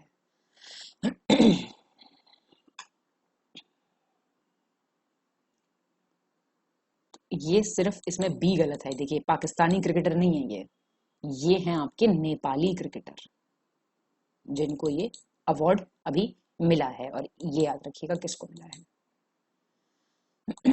73 निम्नलिखित में से सही विकल्प का चयन करें, select the correct option. ICICI prudential life insurance ने हाल ही में किसी भी अस्पताल में कैशलेस सुविधाओं का लाभ उठाने के लिए स्वास्थ्य बीमा पॉलिसी धारकों के लिए कहीं भी कैशलेस सुविधा शुरू की है। कैशलेस एनीवेयर एक फैसिलिटी है ये। और कैनरा बैंक ने हाल ही में रूसी संयुक्त उद्यम कमर्शियल इंडो बैंक एलएलसी में अपनी हिस्सेदारी दूसरे venture partner state bank of India को लगभग 101.29 करोड़ में बेच दी है। बताना आपको कौन सा सही है, पूछ रहा है।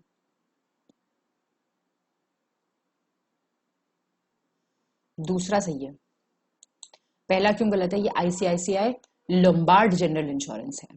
ठीक है जी। और ये याद रख लेना थोड़ा सा। 74 निम्नलिखित में से गलत विकल्प का चयन करें, सिलेक्ट द इनकरेक्ट ऑप्शन। लेखक डॉक्टर पैगी मोहन ने हाल ही में मातृभूमि इंटरनेशनल फेस्टिवल ऑफ लेटर्स के चौथे संस्करण में मातृभूमि book of the year award जीता है। और बेंगलुरु के संगीतकार रिकी केज ने हाल ही में 65वें वार्षिक ग्रैमी अवार्ड्स में अपने सबसे हालिया एल्बम डिवाइन टाइड्स के लिए सर्वश्रेष्ठ इमर्सिव ऑडियो एल्बम का ग्रैमी पुरस्कार जीता है। इनकरेक्ट पूछ रहा है, कोई इनकरेक्ट नहीं है, देख लो भाई प्लीज। ऐसे पूछेगा ऑर्थर डॉक्टर पैगी मोहन, क्या मिला है इनको? और ये रिकी केस जो हैं इनको इमर्सिव ऑडियो एल्बम के लिए मिला है, इनकी एल्बम का नाम है डिवाइन टाइड्स। 75 5 एथलीटों को हाल ही में BBC Indian sports women of the year award 2023 के लिए नामांकित किया गया है। निम्नलिखित में से कौन सी उनमें से नहीं है? ठीक है जी। रेसलर साक्षी मलिक, वेटलिफ्टर है Mirabai Chanu, as shuttler PV Sindhu और साइना नेहवाल। कौन सी नहीं है इसमें से? साइना नेहवाल नहीं है, ये हैं। और वो कौन है फिर चौथी? 5 है ना, तो 5 बतानी है। तो एक आपकी है विनेश फोगाट, रेसलर ही, ठीक है। और एक है आपकी बॉक्सर है निखत जरीन, फेमस है बहुत, पता होगा आपको। ये 5 को चुना है इन्होंने। 76 निम्नलिखित में से गलत विकल्प का चयन करें, सिलेक्ट द इनकरेक्ट ऑप्शन। भारतीय रिजर्व बैंक ने हाल ही में अपने दूसरे वैश्विक hackathon harbinger 2023 innovation for transformation की घोषणा की है, जिसकी थीम इंक्लूसिव डिजिटल सर्विसेज है। हार्बिंजर 2023 आरबीआई और बैंक ऑफ महाराष्ट्र ने हाल ही में 2022-23 की तीसरी तिमाही के दौरान ऋण वृद्धि प्रतिशत के मामले में राज्य के स्वामित्व वाले उधारदाताओं के बीच शीर्ष प्रदर्शनकर्ता के रूप में उभरा है। बताइए इनकरेक्ट। डी है इसका, ये याद रखना, ये इंपॉर्टेंट है बहुत। आरबीआई का है ये, सेकंड ग्लोबल हैकाथन है हार्बिंजर 23 और थीम याद रखना इंक्लूसिव डिजिटल सर्विसेज, ऐसी ही पूछेगा इसलिए मार्क कर रही हूँ। 77 निम्नलिखित में से सही विकल्प का चयन करें, select the correct option. Anup Bagchi को हाल ही में टायर निर्माता कंपनी सियाट का नया प्रबंध निदेशक और मुख्य कार्यकारी अधिकारी के रूप में नियुक्त किया गया, अनूप बागची। और अर्नब बैनर्जी क्या होंगे, मैनेजिंग डायरेक्टर और chief executive officer ICICI prudential के 5 साल तक के लिए। बताओ,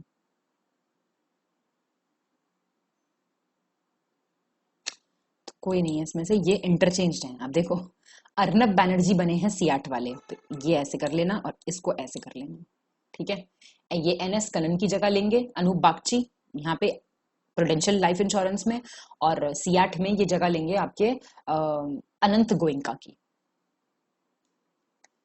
78 निम्नलिखित में से सही विकल्प का चयन करें, सिलेक्ट द करेक्ट ऑप्शन। जी कृष्ण कुमार ये क्या बने हैं, नए चेयरमैन और managing director Bharat petroleum corporation limited के, बीपीसीएल के।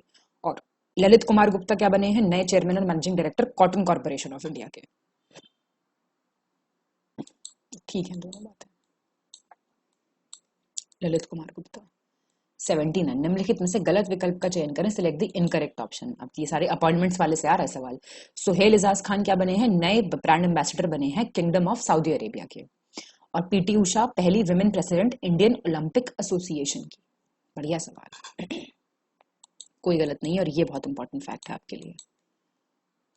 80 निम्नलिखित में से गलत विकल्प का चयन करें, सिलेक्ट द इनकरेक्ट ऑप्शन। गंजी कमिली वी राव हाल ही में क्या बने हैं, चीफ एग्जीक्यूटिव ऑफिसर एफएसएसआई के, food safety and standards authority of India के। और अजय कुमार श्रीवास्तव क्या बने हैं, नए मैनेजिंग डायरेक्टर और executive chief officer Indian Overseas bank के।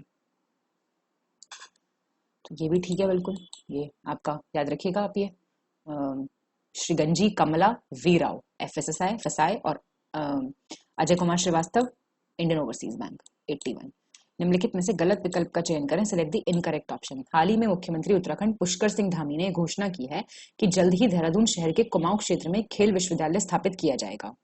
और मुंबई में ब्राबरन स्टेडियम में हाल ही में खेले गए महिला प्रीमियर लीग 2023 के फाइनल में मुंबई इंडियंस ने दिल्ली कैपिटल्स को 7 विकेट से हराकर खिताब अपने नाम कर लिया।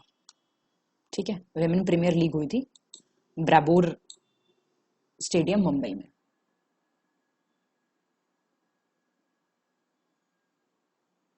इनकरेक्ट बताओ, पहला इनकरेक्ट है, तो एक तो याद रख लो। अभी चीफ मिनिस्टर जो हैं उत्तराखंड के पुष्कर सिंह धामी ने, इन्होंने रिसेंटली अनाउंस किया है कि ये देहरादून में नहीं बनेगी, ये बनेगी हल्द्वानी में। 82 निम्नलिखित में से सही विकल्प का चयन कीजिए, select the correct option. Sergio Perez ने हाल ही में F1 Saudi Arabian grand prix 2023 जीती। ठीक है, और एनालिसिस करें अगर डीएनपी एडवाइजरी का, तो इंडियन प्रीमियर लीग को पहला स्पोर्ट्स यूनिकॉर्न ऑफ इंडिया बन गया है वो, मतलब 1.1 बिलियन हो गया है उसका वैल्यू, $1 बिलियन से ज्यादा हो गई है। तो बताएंगे आप मेरे को। 82 का ए हो गया है। अब देखिए आप मेरी बात, ये 1.1 बिलियन डॉलर 2008 में हो गया था, इस बार नहीं हुआ है, और ये तो याद रखिएगा ये आप। Sergio Perez. 83 निम्नलिखित में से गलत विकल्प का चयन करें, select the incorrect option. Rohan Bopanna हाल ही में एटीपी मास्टर्स 1000 खिताब जीतने वाले सबसे उम्रदराज टेनिस खिलाड़ी बन गए हैं। और कर्नाटक ने हाल ही में सऊदी अरेबिया अरब की राजधानी रियाद के किंग फहद इंटरनेशनल स्टेडियम में आयोजित फाइनल मैच में मेघालय को हराकर 76वीं राष्ट्रीय फुटबॉल चैंपियनशिप संतोष ट्रॉफी 2023 जीत ली है। इंपॉर्टेंट होती है संतोष ट्रॉफी, ये भी पूछ सकता है कौन से खेल से संबंधित है। इनकरेक्ट बताएंगे आप, कोई नहीं है इनकरेक्ट। ये दोनों नाम आपको याद रखने हैं, और ये संतोष ट्रॉफी याद रखनी है, कर्नाटक ने जीती है, बिल्कुल याद रखना। कहाँ हुई थी? 84 निम्नलिखित में से सही विकल्प का चयन करें, select the correct option. Lionel, ये आपके लियोनेल मेसी अर्जेंटीना के हैं, इनको best FIFA men's player award मिला है 2022 का। और हॉकी में मध्य प्रदेश ने जीता है 13वां hockey India senior women's national championship, hockey Maharashtra को हरा के सॉरी, क्या हो जाएगा आंसर? सही है दोनों, तो ये प्लीज याद रखना, best FIFA men's player Lionel Messi, 85 निम्नलिखित में से गलत विकल्प का चयन करें, सिलेक्ट द इनकरेक्ट ऑप्शन। हाल ही में स्पेन के टेनिस खिलाड़ी कार्लोस अल्कारेज ने अर्जेंटीना ओपन टाइटल 2023 जीता है और फीफा ने क्या अनाउंस किया है कि 2026 का वर्ल्ड कप जॉइंटली ऑर्गेनाइज कौन कौन करेगा? अमेरिका, कनाडा और मेक्सिको। करंट अफेयर्स से काफी लोडेड क्वेश्चंस आ रहे हैं, याद करते जाओ। कार्लोस अल्कारेज स्पेन के हैं, अर्जेंटीना ओपन टाइटल जीता और फीफा कौन कौन ऑर्गेनाइज कर रहे हैं? 3 देश। इसमें खेलेगा वो, लंदन लिख देगा किसी की जगह। 86 निम्नलिखित में से गलत विकल्प का चयन करें, select the incorrect option. Rohit Sharma ने हाल ही में 25,000 रन बनाने वाले दुनिया के छठे और सबसे तेज बल्लेबाज बन गए हैं। और झारखंड ने हाल ही में कोलकाता के ईडन गार्डन्स में आयोजित किए गए रणजी ट्रॉफी 2022-23 के फाइनल मैच में बंगाल को 9 विकेट से हराकर अपना दूसरा खिताब जीता है।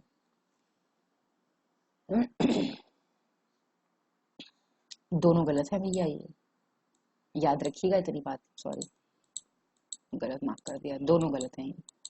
अब रोहित शर्मा बने हैं क्या? जो थोड़ा बहुत भी क्रिकेट फॉलो करते हैं वो जानते हैं he is the great Virat Kohli. और झारखंड ने नहीं जीता अपना सेकंड टाइटल, सौराष्ट्र ने जीता है।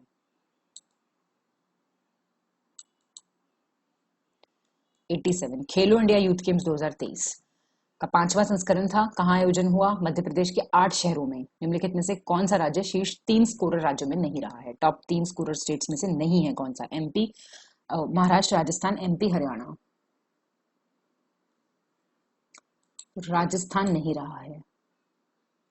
5th एडिशन आप जानते हैं कहाँ का हुआ था? भोपाल, इंदौर, जबलपुर, ग्वालियर, उज्जैन, माहेश्वर, मांडला और बालाघाट।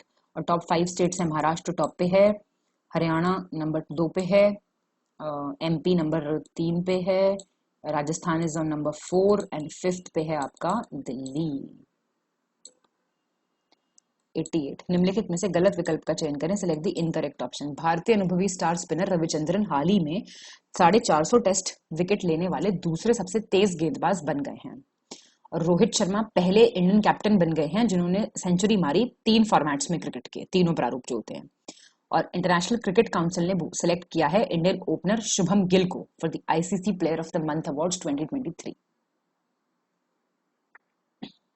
कोई गलत नहीं है, तो याद रखिएगा रोहित शर्मा भी बने हैं कुछ, जैसे विराट कोहली की जगह ऊपर रोहित शर्मा आया था ना, लेकिन तो रोहित शर्मा के लिए क्या हुआ है ये याद रखिएगा, पहले इंडियन कप्तान जिन्होंने सेंचुरी मार दी तीनों फॉर्मेट्स में। और रविचंद्रन को याद रखिएगा, और आपके आईसीसी के शुभम गिल, आईसीसी ने शुभम गिल को सिलेक्ट किया है। 89 निम्नलिखित में से सही विकल्प का चयन करें, सिलेक्ट द करेक्ट ऑप्शन। केंद्र सड़क परिवहन राजमार्ग मंत्री नितिन गडकरी ने हाल ही में बताया है कि भारत का राजमार्ग ढांचा 2024 तक संयुक्त राज्य अमेरिका के बराबर हो जाएगा। ठीक है।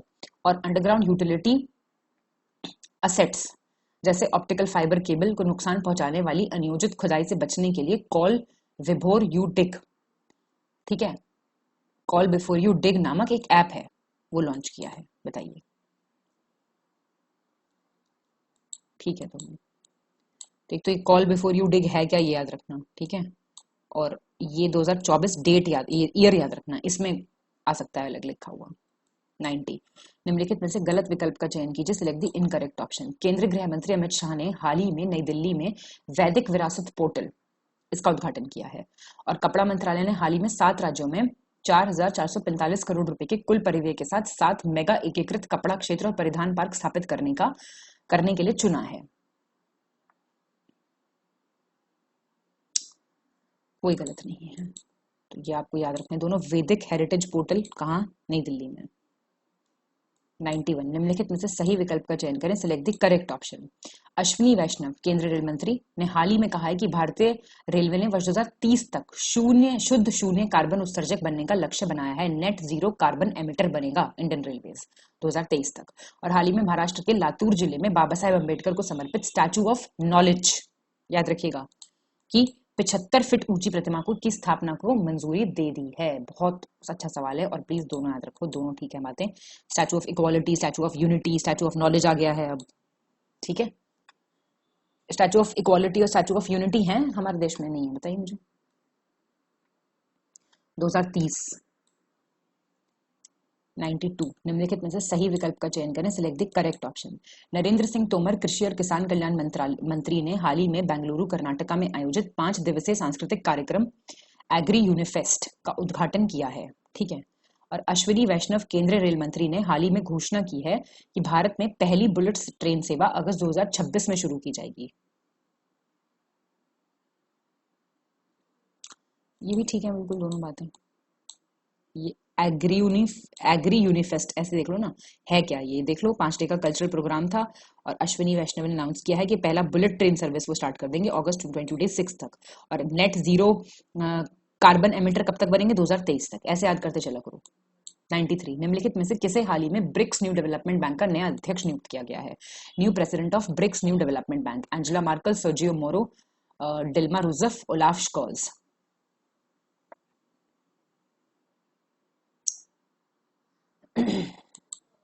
ये आपके हैं डिल्मा रूसेफ, ये ब्राजील के प्रेसिडेंट थे पहले, तो इनको नया ब्रिक्स न्यू डेवलपमेंट बैंक का अध्यक्ष बनाया गया है। 94, हाल के अपडेट के अनुसार चीन ने 2008 और 2021 की अवधि के दौरान 22 विकासशील देशों में बेल्ट एंड रोड पहल के लिए कितने खर्च करे हैं? ये कर्जा दो दूसरों को और उनको अपना कर्जदार बना के वहां पे इन्वेस्टमेंट कर दो, ये पॉलिसी है। तो क्या हो जाएगा इसका, ये देख लो जरा, पैसा ही पैसा है इन पे। $240 बिलियन इन्होंने लगा दिए। 95, निम्नलिखित में से सही विकल्प का चयन करें, select the correct option. Ram Sahib Prasad Yadav हाल ही में नेपाल के तीसरे उपराष्ट्रपति चुने गए हैं। शेख मोहम्मद बिन अब्दुल रहमान अल थानी को हाल ही में कतर का नया प्रधानमंत्री नियुक्त किया गया है। और डेनमार्क ने हाल ही में उत्तरी सागर के 1800 मीटर नीचे कार्बन डाइऑक्साइड को स्टोर करने के लिए एक परियोजना का उद्घाटन किया है, जिससे डेनमार्क विदेशों से आयातित कार्बन डाइऑक्साइड को दफनाने वाला दुनिया का पहला देश बन गया है।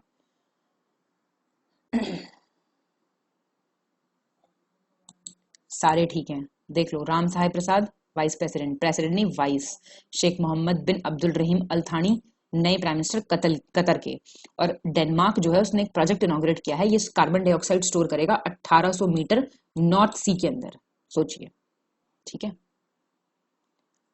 96, निम्नलिखित में से सही विकल्प का चयन करें, सिलेक्ट द करेक्ट ऑप्शन। ये कितनी बार पढ़ोगे बताओ मुझे? तारों का टिमटिमाना किसकी वजह से होता है? वर्ण विक्षेपण की वजह से, डिस्पर्जन की वजह से, इंद्रधनुष का दिखाई देना, TIR पूर्ण आंतरिक परावर्तन, और दरवाजे की दरार से आने वाले प्रकाश का फैलना, spreading of light coming from the slit of the door, refraction अपवर्तन।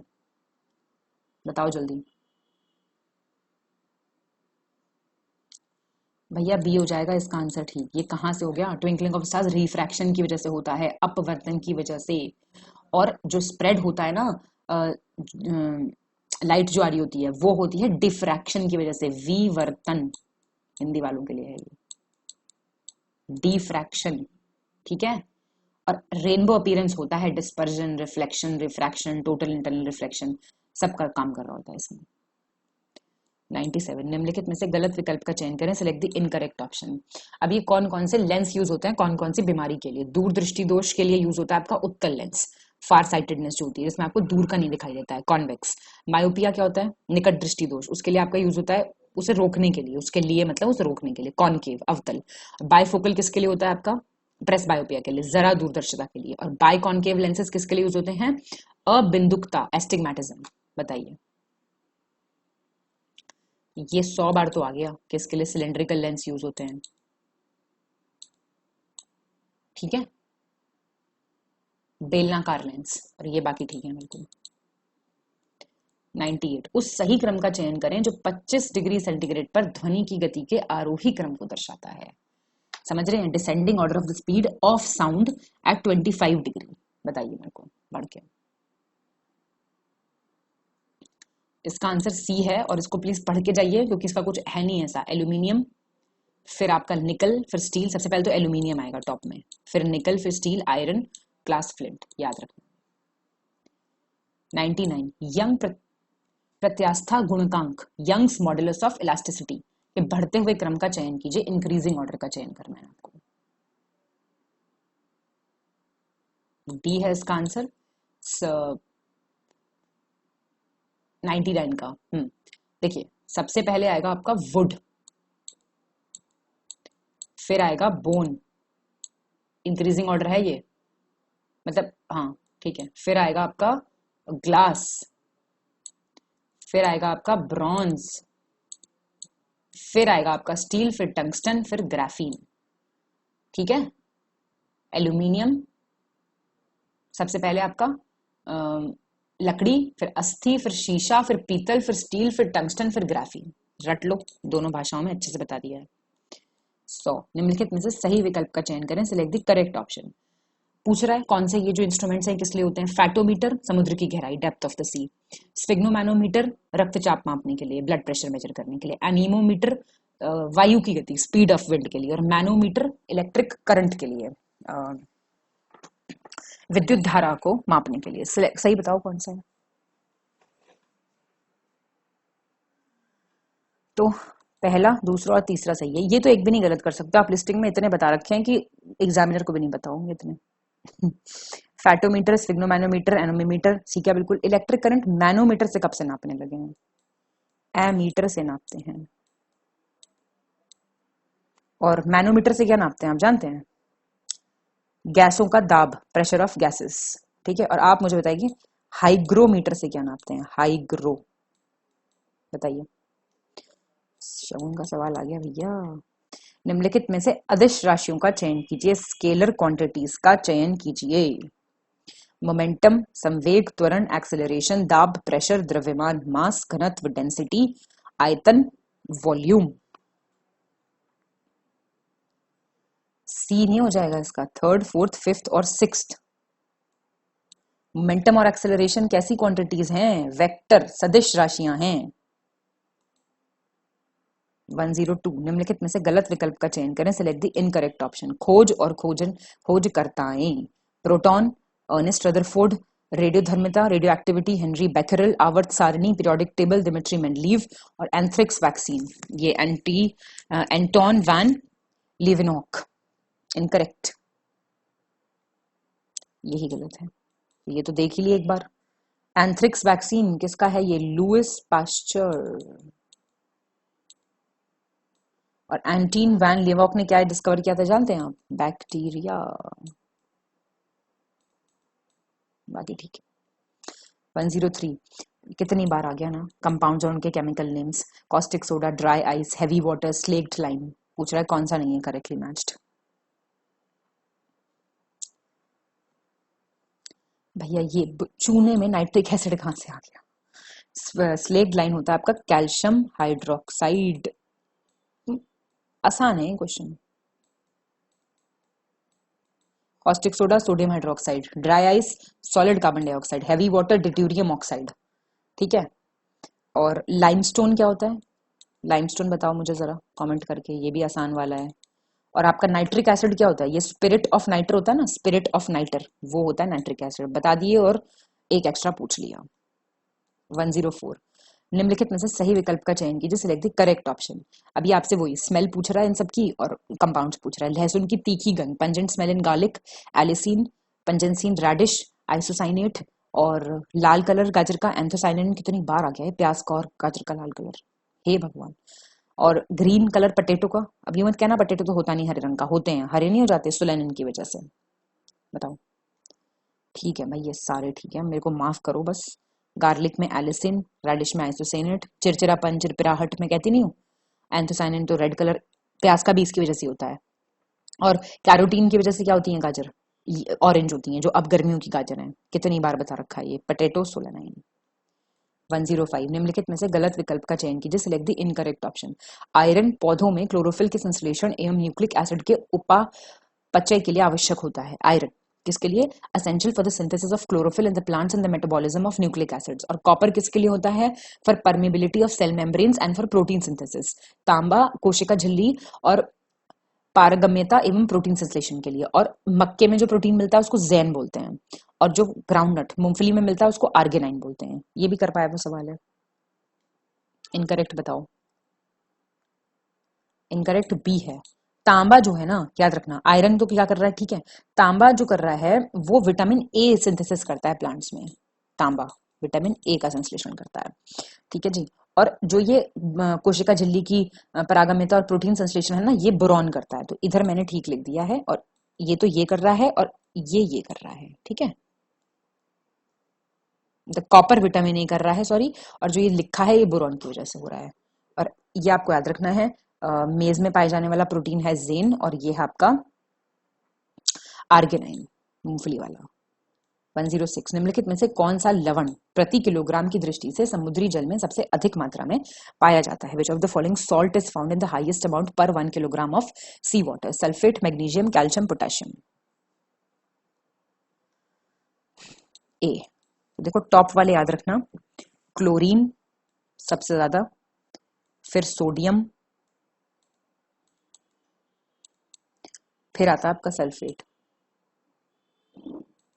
फिर आता है आपका मैग्नीशियम, कैल्शियम, पोटेशियम। ठीक है, तो ये सारे टॉप वाले बता दिए मैंने। कोपेन का आ गया भैया वर्गीकरण फिर से, कोपेन्स क्लासिफिकेशन। जलवायु का प्रकार और कूट अक्षर, लेटर कोड। आर्द्र महाद्वीपीय जलवायु, ह्यूमिड कॉन्टिनेंटल क्लाइमेट ईटी, भूमध्य सागरीय जलवायु, मेडिटेरेनियन क्लाइमेट सीएसए, ध्रुवीय हिमटोपी जलवायु, polar ice cap climate DF, और टुंड्रा जलवायु ईएफ। 107 का बी है, मेडिटेरेनियन क्लाइमेट सीएसए ठीक दिया हुआ है। ह्यूमिड कॉन्टिनेंटल टाइप होता है आपका डीएफ, पोलर आइस कैप होता है आपका ईएफ, और टुंड्रा क्लाइमेट आपका ईटी। देख लो इन्हें। 108 निम्नलिखित में से सही विकल्प का चयन करें, सिलेक्ट द करेक्ट ऑप्शन।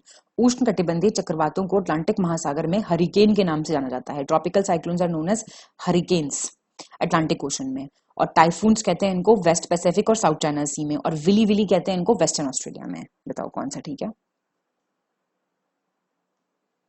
ठीक है सारे, और ये नाम प्लीज याद रखना। ट्रॉपिकल साइक्लोन्स की ही बात हो रही है, उष्ण कटिबंधीय चक्रवातों की ही बात हो रही है। अलग अलग जगहों पे अलग अलग नाम से इनको बुलाया जाता है। साइक्लोन कहाँ कह रहे हैं इनको? हाँ, और साइक्लोन कहाँ कहते हैं इनको? इंडियन ओशन में, ये याद रखना है। साइक्लोन इनको कहते हैं इंडियन ओशन में।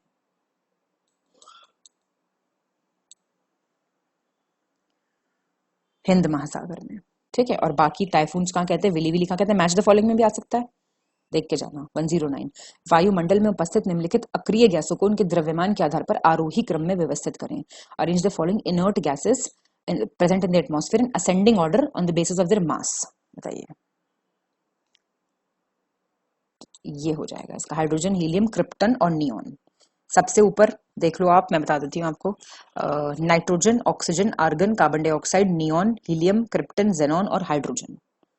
तो असेंडिंग ऑर्डर ये हो गया, ये नियॉन वियॉन सब ऊपर आ गई बहुत।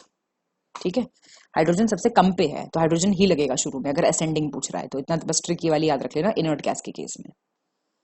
110 शोभ मंडल के संबंध में सही विकल्प का चयन कीजिए। ट्रोपोस्फियर के मौसम में परिवर्तन इसी संस्तर पे होता है, चेंजेस जो वेदर में होते हैं। ओजोन लेयर यहीं मिलती है, और ये जो लेयर है ये अवशोषित करती है पराबैंगनी विकिरण को, अल्ट्रावायलेट रेडिएशन को। तो बताना है आपको करेक्ट ऑप्शन।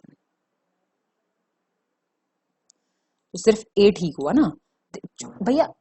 ये कहाँ मिलती है ओजोन लेयर? तो कहाँ उसमें होती है ओजोन लेयर? तो स्ट्रेटोस्फियर में होती है, स्ट्रेटोस्फियर समताप मंडल में, है ना। और यही वो लेयर है जो अल्ट्रावायलेट रेडिएशन अब्सॉर्ब करती है, तो वो स्ट्रेटोस्फियर में ही मिलेगी। हाँ, चेंजेस ऑफ वेदर जो है रोजमेर्रा के, वो हमारे शोभ मंडल में होते हैं। 111 निम्नलिखित में से गलत विकल्प का चयन करें, सिलेक्ट द इनकरेक्ट ऑप्शन। भूस्खलन, पक्षस्खलन, मृदा द्रवण तथा हिमस्खलन को भूकंप के प्रभाव के रूप में संदर्भित किया जाता है। लैंडस्लाइड्स, मडस्लाइड्स, सॉइल लिक्विफिकेशंस और एवलांचेस, ये इफेक्ट्स हैं अर्थक्वेक्स के। 1796 में गणितज्ञ लैप्लेस ने एक परिकल्पना प्रस्तुत की थी जिसे निहारिका परिकल्पना के नाम से जाना जाता है, नेब्यूलर हाइपोथेसिस लैप्लेस का। बताओ, कोई गलत नहीं है, याद रखना प्लीज। ये इफेक्ट्स हैं, अर्थक्वेक की वजह से ये होते हैं। और 1796 लैप्लेस नेबुलर हाइपोथेसिस। 112 भूपर्पटी के संदर्भ में निम्नलिखित तत्वों को उनके वजन के आधार पर आरोही क्रम में आपको अरेंज करना है, वेट के बेसिस पे, असेंडिंग ऑर्डर में, अर्थ क्रस्ट में मिलने वाले तत्व, एलिमेंट्स। तो सी हो जाएगा। अब सुनिए, टॉप पे ऑक्सीजन है, फिर सिलिकॉन, फिर एल्यूमिनियम, फिर लौह आयरन, कैल्शियम, फिर सोडियम, फिर पोटेशियम, फिर मैग्नीशियम। तो ये असेंडिंग पूछ रहा है, छोटे से बड़ा पूछ रहा है, तो इसलिए ऐसे लग गया। ये टॉप से आपको सबसे ज्यादा याद रखिएगा ऑक्सीजन है, ठीक है, फिर सिलिकॉन है, फिर एल्यूमिनियम है, फिर आयरन है, याद रखना पक्का से, फिर कैल्शियम है, फिर सोडियम है, फिर पोटेशियम है, और फिर है मैग्नीशियम। तो ये सारा है पूरा क्रम, पर ये सबसे ज्यादा से कम है, ठीक है, ज्यादा से कम बता रही हूं मैं। निम्नलिखित में से गलत विकल्प का चयन करें, सिलेक्ट द इनकरेक्ट ऑप्शन। सीमांत श्रमिक वह व्यक्ति है जो एक वर्ष में 183 दिनों तक या 6 महीने से कम तक काम करता है, मार्जिनल वर्कर वो है, ठीक है। और मुख्य श्रमिक वो है जो एक वर्ष में कम से कम 185 दिन या 6 महीने काम करता है, वो मेन वर्कर है। सुनिए, बाकी 6 दिन खाली बैठे हैं। तो 113 का क्या इनकरेक्ट हो गया?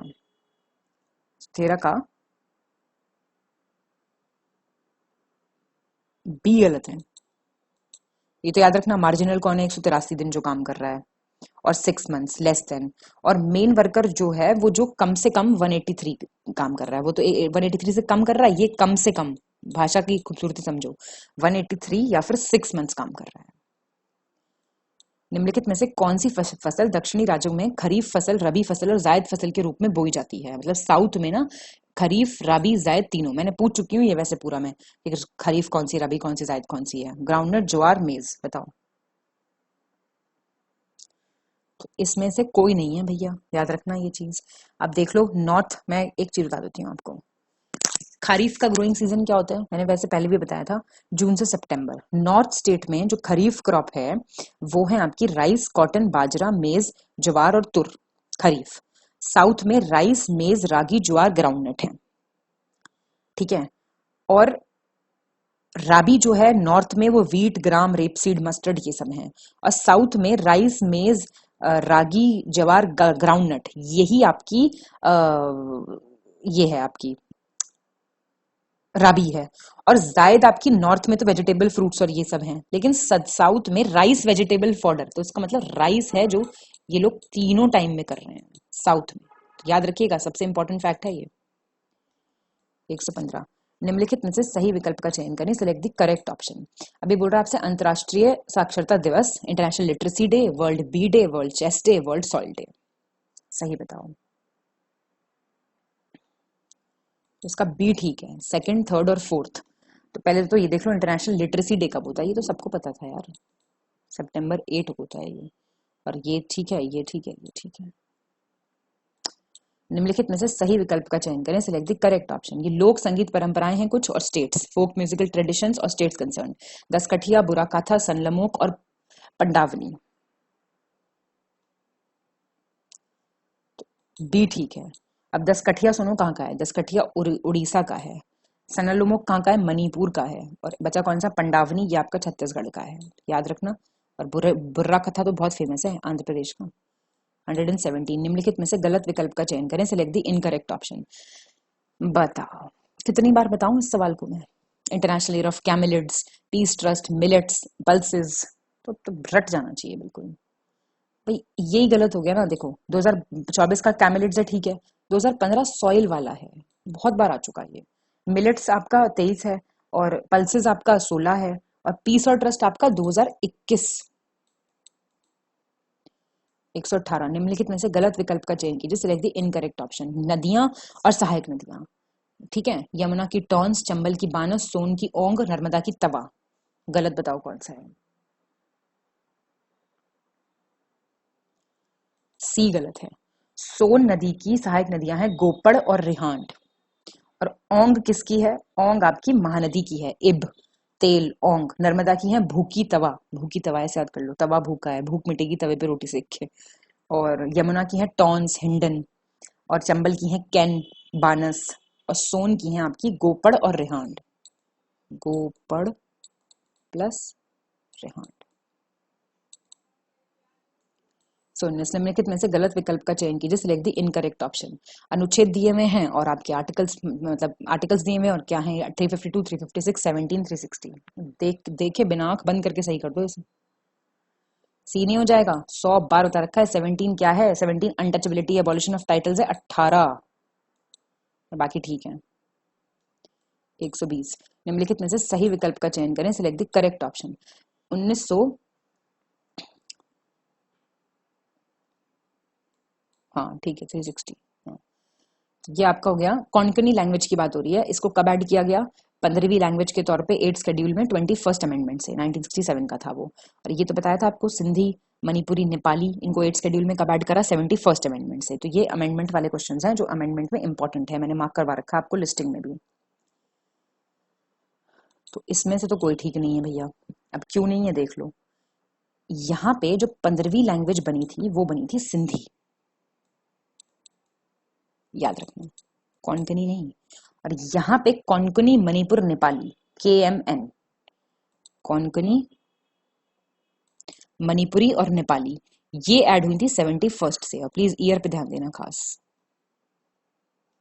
121 भारतीय संविधान की निम्नलिखित में से कौन सी विशेषताएं भारत सरकार अधिनियम 1935 में से ली गई हैं? Which among the following features of Indian constitution have been taken from government of India act of 1935? तो ये बोल रहा है संघीय योजना, फेडरल स्कीम, गवर्नर का ऑफिस, जुडिशरी, न्यायपालिका, पब्लिक सर्विस कमीशन और इमरजेंसी प्रोविजंस।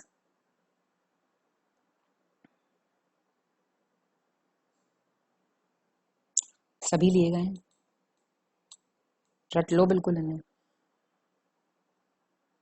122 निम्नलिखित में से गलत चुनना है आपको। वही कहां से क्या बोरो किया गया है? द्विसदनीयवाद, बाइकैमरलिज्म कहां से? ब्रिटिश से। फंडामेंटल राइट्स साउथ अफ्रीका से। डायरेक्टिव प्रिंसिपल्स आयरिश कॉन्स्टिट्यूशन से, आयरलैंड के कॉन्स्टिट्यूशन से। कॉन्करेंट लिस्ट ऑस्ट्रेलिया से। क्या हो जाएगा इसका? बी गलत है। फंडामेंटल राइट्स तो भाई सबको पता है यूएस कॉन्स्टिट्यूशन से लिए गए हैं, गलत नहीं कर सकते आप इसे। और बाइकैमरलिज्म लिया गया है ब्रिटिश कॉन्स्टिट्यूशन से, आयरिश ऑस्ट्रेलिया कॉन्स्टिट्यूशन से लिया गया कॉन्करेंट लिस्ट, और ये आपका लिया गया है directive principles of state policy Irish से। 123 निम्नलिखित में से सही विकल्प का चयन करें, सिलेक्ट द करेक्ट ऑप्शन।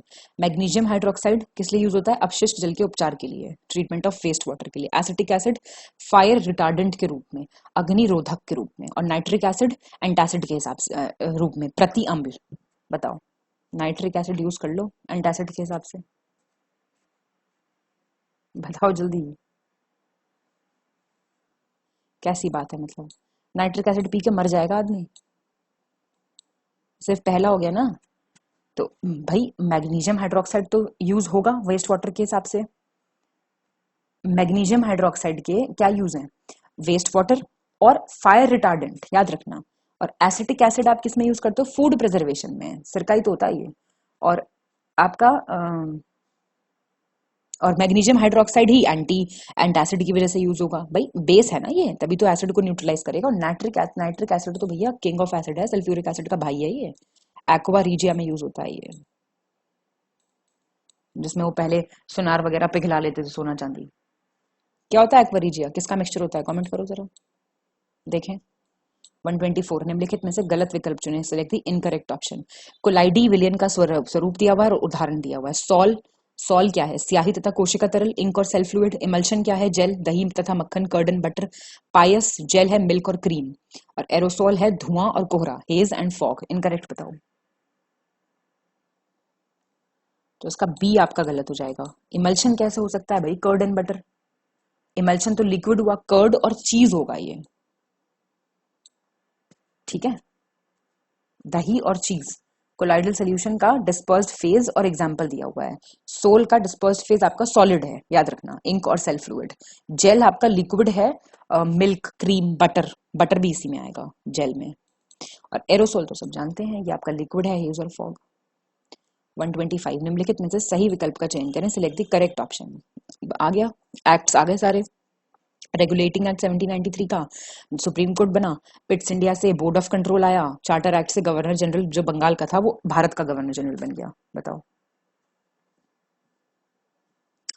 क्या हो जाएगा इसका?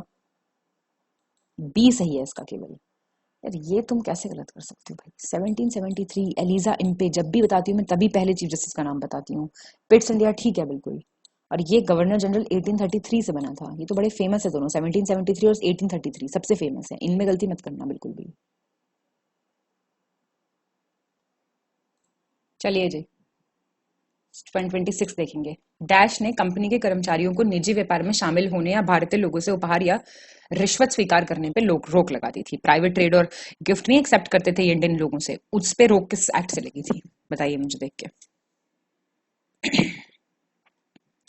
भाई इसमें से किसी से नहीं लगी थी, इतनी तो देर का ये था ही नहीं। 1773 तुरंत आंखों के सामने फिगर ऐसे लहराना चाहिए था ये वाली बात सुनते ही। सही विकल्प का चयन कीजिए। आ गया, लेजिस्लेटिव काउंसिल में सीट, विधान परिषद में सीटों की संख्या और राज्य पूछ रहा है, तो भैया ये तो याद करना पड़ेगा, इसका कुछ है नहीं। और सीट ही दिया हुआ है बस। तेलंगाना में 40 हैं, इतना ध्यान रखना। महाराष्ट्र में 78 हैं, आंध्र प्रदेश में 58 हैं, तेलंगाना में 40 हैं, कर्नाटक में आपकी 75 हैं। तो अब सबसे इंपॉर्टेंट स्टेट्स की तो देख ही लो, यूपी में कितनी है? 100, और बिहार लिख रही हूँ यहाँ पे, ठीक है, 75, 7500 याद रखना, यूपी बिहार। 128, निम्नलिखित में से गलत विकल्प का चयन करें, सिलेक्ट द इनकरेक्ट ऑप्शन। ये बहुत बार आ चुका आपका, इनके हेडक्वार्टर पूछ रहा है ये, यूनाइटेड नेशंस एनवायरनमेंट प्रोग्राम का, United Nations High commission for refugees का, शरणार्थियों के लिए संयुक्त राष्ट्र उच्चायोग, संयुक्त राष्ट्र विकास कार्यक्रम और संयुक्त राष्ट्र जनसंख्या कोष। इनकरेक्ट बताओ। सी गलत है, यूएनडीपी इतनी बार आ चुका भाई। यूएनडीपी का कहाँ है headquarter? New York city. United Nations Population Fund का New York city. United Nations High Commission का ठीक दे रखा है और नैरोबी के ने तो अब तक 100 बार आ गया होगा। निम्नलिखित में से गलत विकल्प का चयन कीजिए, सिलेक्ट द इनकरेक्ट ऑप्शन। अब कौन सी रिपोर्ट रिलीज करता है? भ्रष्टाचार धारणा सूचकांक, corruption perception index, transparency international, विश्व आर्थिक outlook, world economic outlook, international monetary fund और वैश्विक लैंगिक अंतराल रिपोर्ट, ग्लोबल जेंडर गैप रिपोर्ट। आपका ये world intellectual property organisation. Incorrect बताओ। सी गलत है, देखो, global gender gap report world economic forum निकालती है, विश्व आर्थिक मंच, और ये ठीक है। हाल ही में जारी किए गए सुरक्षा धारणा सूचकांक 2023, सेफ्टी परसेप्शंस इंडेक्स 2013, इंडिया का प्लेस पहला, टॉप 3।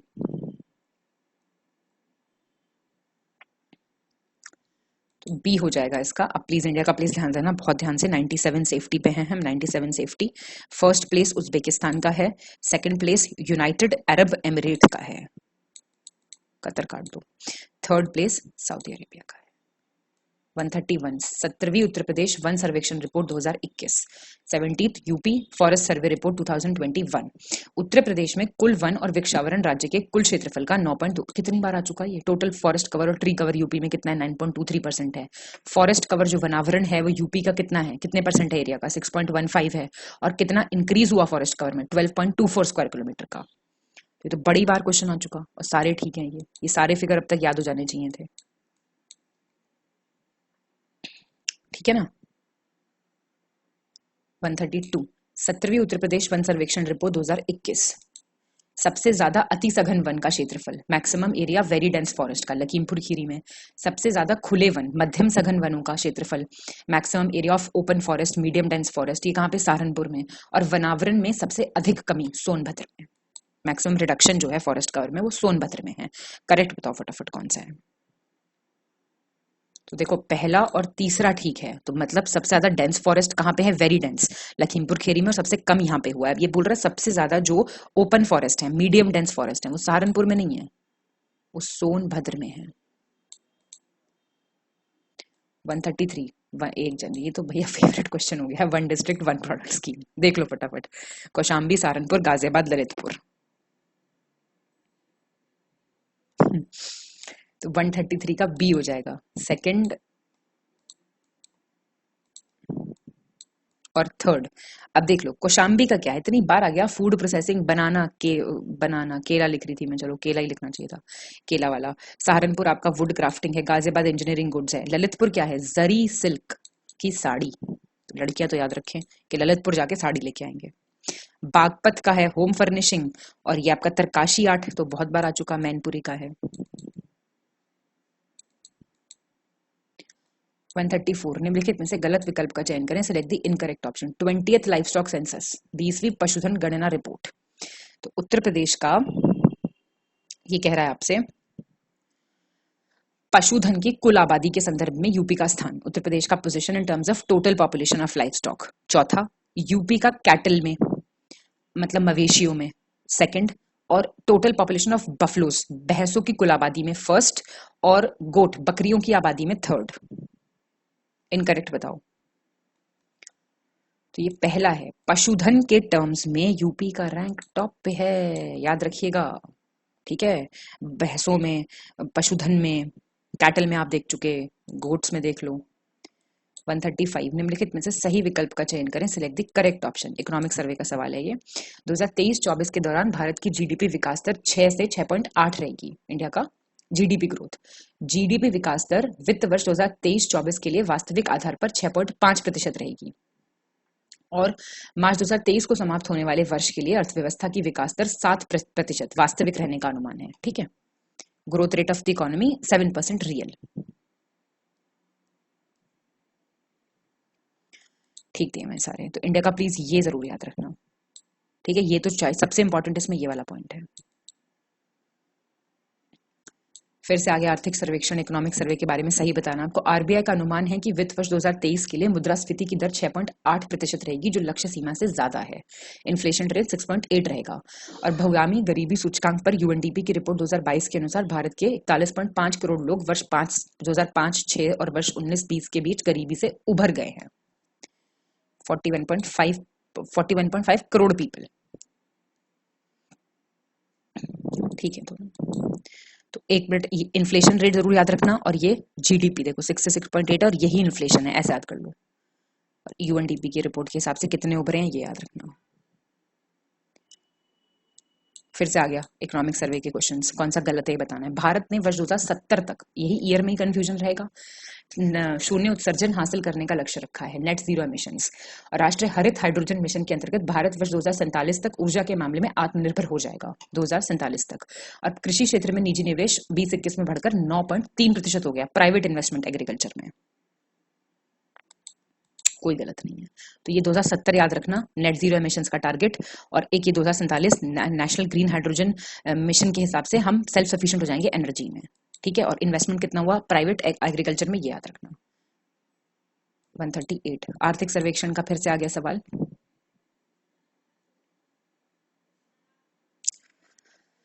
ये कह रहा है भारत अंतर्राष्ट्रीय बाजरा वर्ष पहल के माध्यम से बाजरा को बढ़ावा देने में सबसे आगे है। राष्ट्रीय खाद्य सुरक्षा अधिनियम के अंतर्गत लगभग 81.4 करोड़ लाभार्थियों को 1 साल तक मुफ्त अनाज दिया जाएगा, नेशनल फूड सिक्योरिटी एक्ट के अंडर। भारत का ई कॉमर्स बाजार 2028 तक हर साल 18% की दर से बढ़ने की उम्मीद है। करेक्ट पूछ रहा है। पहला दूसरा ठीक है बिल्कुल, तो याद रखना ये। लेकिन जो हमारा ई मार्केट प्लेस है वो ग्रो करेगा एट अ रेट ऑफ 18%, सही है, लेकिन 2028 तक नहीं करेगा ग्रो, अनुमान है 2025 तक का। 139 हाल ही में अपडेट के अनुसार निम्नलिखित में से गलत विकल्प का चयन करें, select the incorrect option. Bharat वर्ष 2022 में 100 अरब अमेरिकी डॉलर प्राप्त करके विश्व भर में प्रेषित धन का सबसे बड़ा प्राप्तकर्ता बन गया है। India has become the largest recipient of remittances in the world by receiving $100 billion in the year 2022। और कपास की आयात पर देय सीमा शुल्क में 14 अप्रैल 2022 से 30 सितंबर 2022 तक की छूट दी गई है। कस्टम्स जो होंगे ना इंपोर्ट पे, कॉटन पे, वो वेव कर दिए हैं। और एचएस कोड 1101 के तहत गेहूं उत्पादकों के निर्यात पर प्रतिबंध लगा दिया गया और चावल पर निर्यात शुल्क लगाया गया है। मतलब वीट प्रोडक्ट्स का एक्सपोर्ट बैन कर दिया और एक्सपोर्ट ड्यूटी इम्पोज कर दी राइस पे। और भारत ने गैर जीवाश्म ईंधनों से 40% स्थापित बिजली क्षमता का अपना लक्ष्य वर्ष 2027 से पहले ही हासिल कर लिया है। बताओ, तो ये डी गलत है। ये हासिल कर लिया है हमने पहले, लेकिन ये 2030 का था टारगेट, इसका 2027 का नहीं था, ठीक है। 140 फिर से आ गया इकोनॉमिक सर्वे, गंदे क्वेश्चंस आ गए ठीक है। राष्ट्रीय सौर मिशन के अंतर्गत अक्टूबर 2022 तक 61.6 गीगावाट सौर ऊर्जा क्षमता स्थापित की जा चुकी है। कितनी कैपेसिटी सेटअप हो गई है? 61.6 गीगावाट। राष्ट्रीय हरित भारत मिशन के अंतर्गत 2.1 लाख हेक्टेयर क्षेत्र में वन रोपण के लक्ष्य के लिए 626.9 करोड़ रुपए की व्यवस्था की गई है, national mission for green India के लिए, ठीक है। और भारत ने 2022 के लक्ष्य वर्ष से 4 साल पहले 2018 में ही भागों की आबादी को दोगुना करने का लक्ष्य हासिल कर लिया है। India has achieved the target of doubling the tiger population in 2018 itself.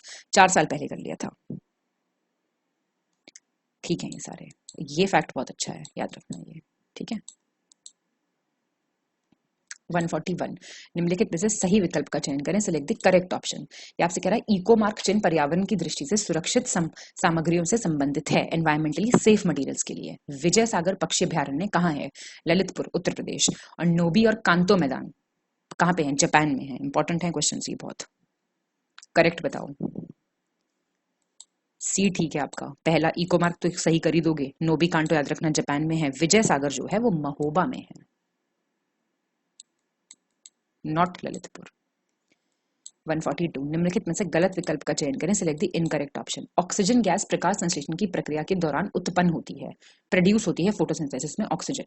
कीटनाशकों के उपयोग में खाद्य श्रृंखला में जैविक आवर्धन होता है। Use of pesticides leads to biological magnification in the food chain. Leopold matrix मौसम पूर्वानुमान की एक आकलन विधि है, किस लिए है? For the estimation of weather forecasting, या फिर इनमें से कोई नहीं। तो आपका ये सी गलत है। लियोपोल्ड मैट्रिक्स जो है ना, ये पर्यावरण आदि प्रभाव के लिए एक आकलन, मतलब एनवायरमेंटल इम्पैक्ट का मेथड है ये एक। वेदर फोरकास्टिंग से इसका कोई लेना देना नहीं है, और ये याद रखना।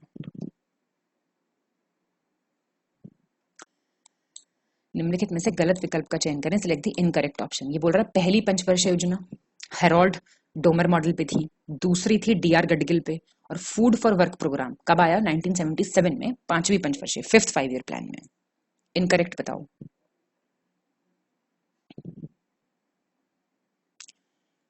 सेकंड और थर्ड तुम्हारे गलत हैं। देखो, पहली वाली ठीक है, सेकंड 5 ईयर प्लान जो था वो बेस्ड था महालनोबिस मॉडल पे। महालनोबिस, एक मिनट, पेन ही नहीं चल रहा है। महालनोबिस, MAHA लिख रही हूं मैं। फूड फॉर वर्क जो आया ना आपका, वो आया आपका 5th 5 ईयर प्लान में, ठीक है। 1977 में 5th 5 ईयर प्लान में वो स्टार्ट किया गया था, ठीक है, फूड फॉर वर्क प्रोग्राम। और आपका 4th जो था ना, डीआर गडगिल पे जो था, 4th था। डीआर गडगिल जो यहाँ पे मैं लिख देती हूँ, ये आपका 4th था, ठीक है। और फर्स्ट 5 ईयर प्लान 1951 से था आपका 56 तक, और 5th 5 ईयर प्लान आया था 1974 से 1979 तक। ये आप पक्का याद रखेंगे, ठीक है ना। तो ये एक्चुअली ऑप्शन इसमें गड़बड़ दिए हुए हैं, एक मिनट। फूड फॉर वर्क ठीक है, तो इसका आंसर सिर्फ एक्चुअली सेकंड हो जाएगा, तो इसमें से कोई नहीं है ऑप्शन, ठीक है। ये आपका ठीक दिया हुआ है। फूड फॉर वर्क जो था वो 1977 में आया था 5th 5 ईयर प्लान के टाइम पे। पहला 5 ईयर मॉडल था हेरोल्ड डोमर मॉडल पे, सेकंड था महालनोबिस पे, 4th था डीआर गडगिल पे। तो सिर्फ सेकंड गलत है, तो उस हिसाब से ठीक कर लीजिए, ऑप्शन हटा दीजिए अभी जरा, बस इसे प्रिपेयर कर लीजिए ऑप्शन अपने।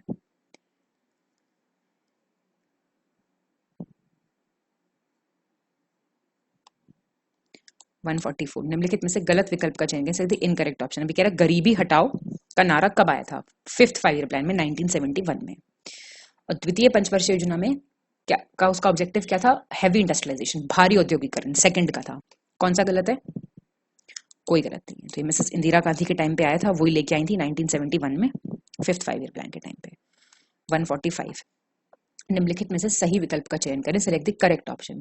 11वीं पंचवर्षीय योजना के दौरान 2005 में राष्ट्रीय खाद्य सुरक्षा मिशन शुरू किया गया था, national food security mission 11th 5 year plan में आया। और भारत का ग्लोबल हंगर इंडेक्स 2022 में क्या रैंक है? 107 है।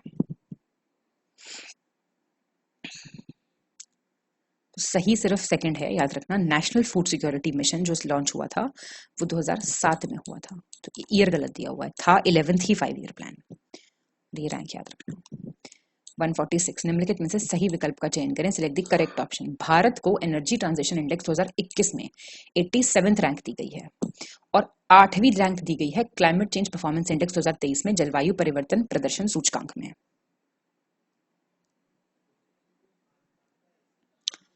तो ये बिल्कुल ठीक है, ध्यान रखिएगा आप। पहला एनर्जी ट्रांजिशन इंडेक्स का पहला रैंक आपके यहाँ स्वीडन के पास है, और क्लाइमेट चेंज परफॉर्मेंस में तो याद रखना पहली 3 खाली हैं और चौथी रैंक डेनमार्क के पास है, तो मैं करा चुकी हूँ आपको, और इंडिया की जगह याद रखना। 147 निम्नलिखित में से सही विकल्प का चयन करें, सिलेक्ट द करेक्ट ऑप्शन। पर्यावरण प्रदर्शन सूचकांक 2022 एनवायरमेंट परफॉर्मेंस इंडेक्स में 180 इंडिया की रैंक, वर्ल्ड कंपेटिटिवनेस इंडेक्स में 37th, और स्टार्टअप इकोसिस्टम जो इंडेक्स है उसमें 20वीं रैंक है। 2021 की बात कर रहा है ये, तो ये ठीक है बिल्कुल, ये यही निकला है। अब आप इसमें मैं आपको पहले फर्स्ट रैंक बता दूं, एनवायरमेंट परफॉर्मेंस में डेनमार्क की है पहली रैंक, वर्ल्ड कंपेटिटिवनेस इंडेक्स में आपकी डेनमार्क की है पहली रैंक, और स्टार्टअप वाले में 2021 का जो है वो यूएस में है की है पहली रैंक। 148 निम्नलिखित में से गलत विकल्प का चयन करें, सिलेक्ट द इनकरेक्ट ऑप्शन। कुछ समिति दी हुई है और वो किससे रिलेटेड है ये पूछ रहा है, ये भंडारी, खुसरो, तारापुर, सरकारिया।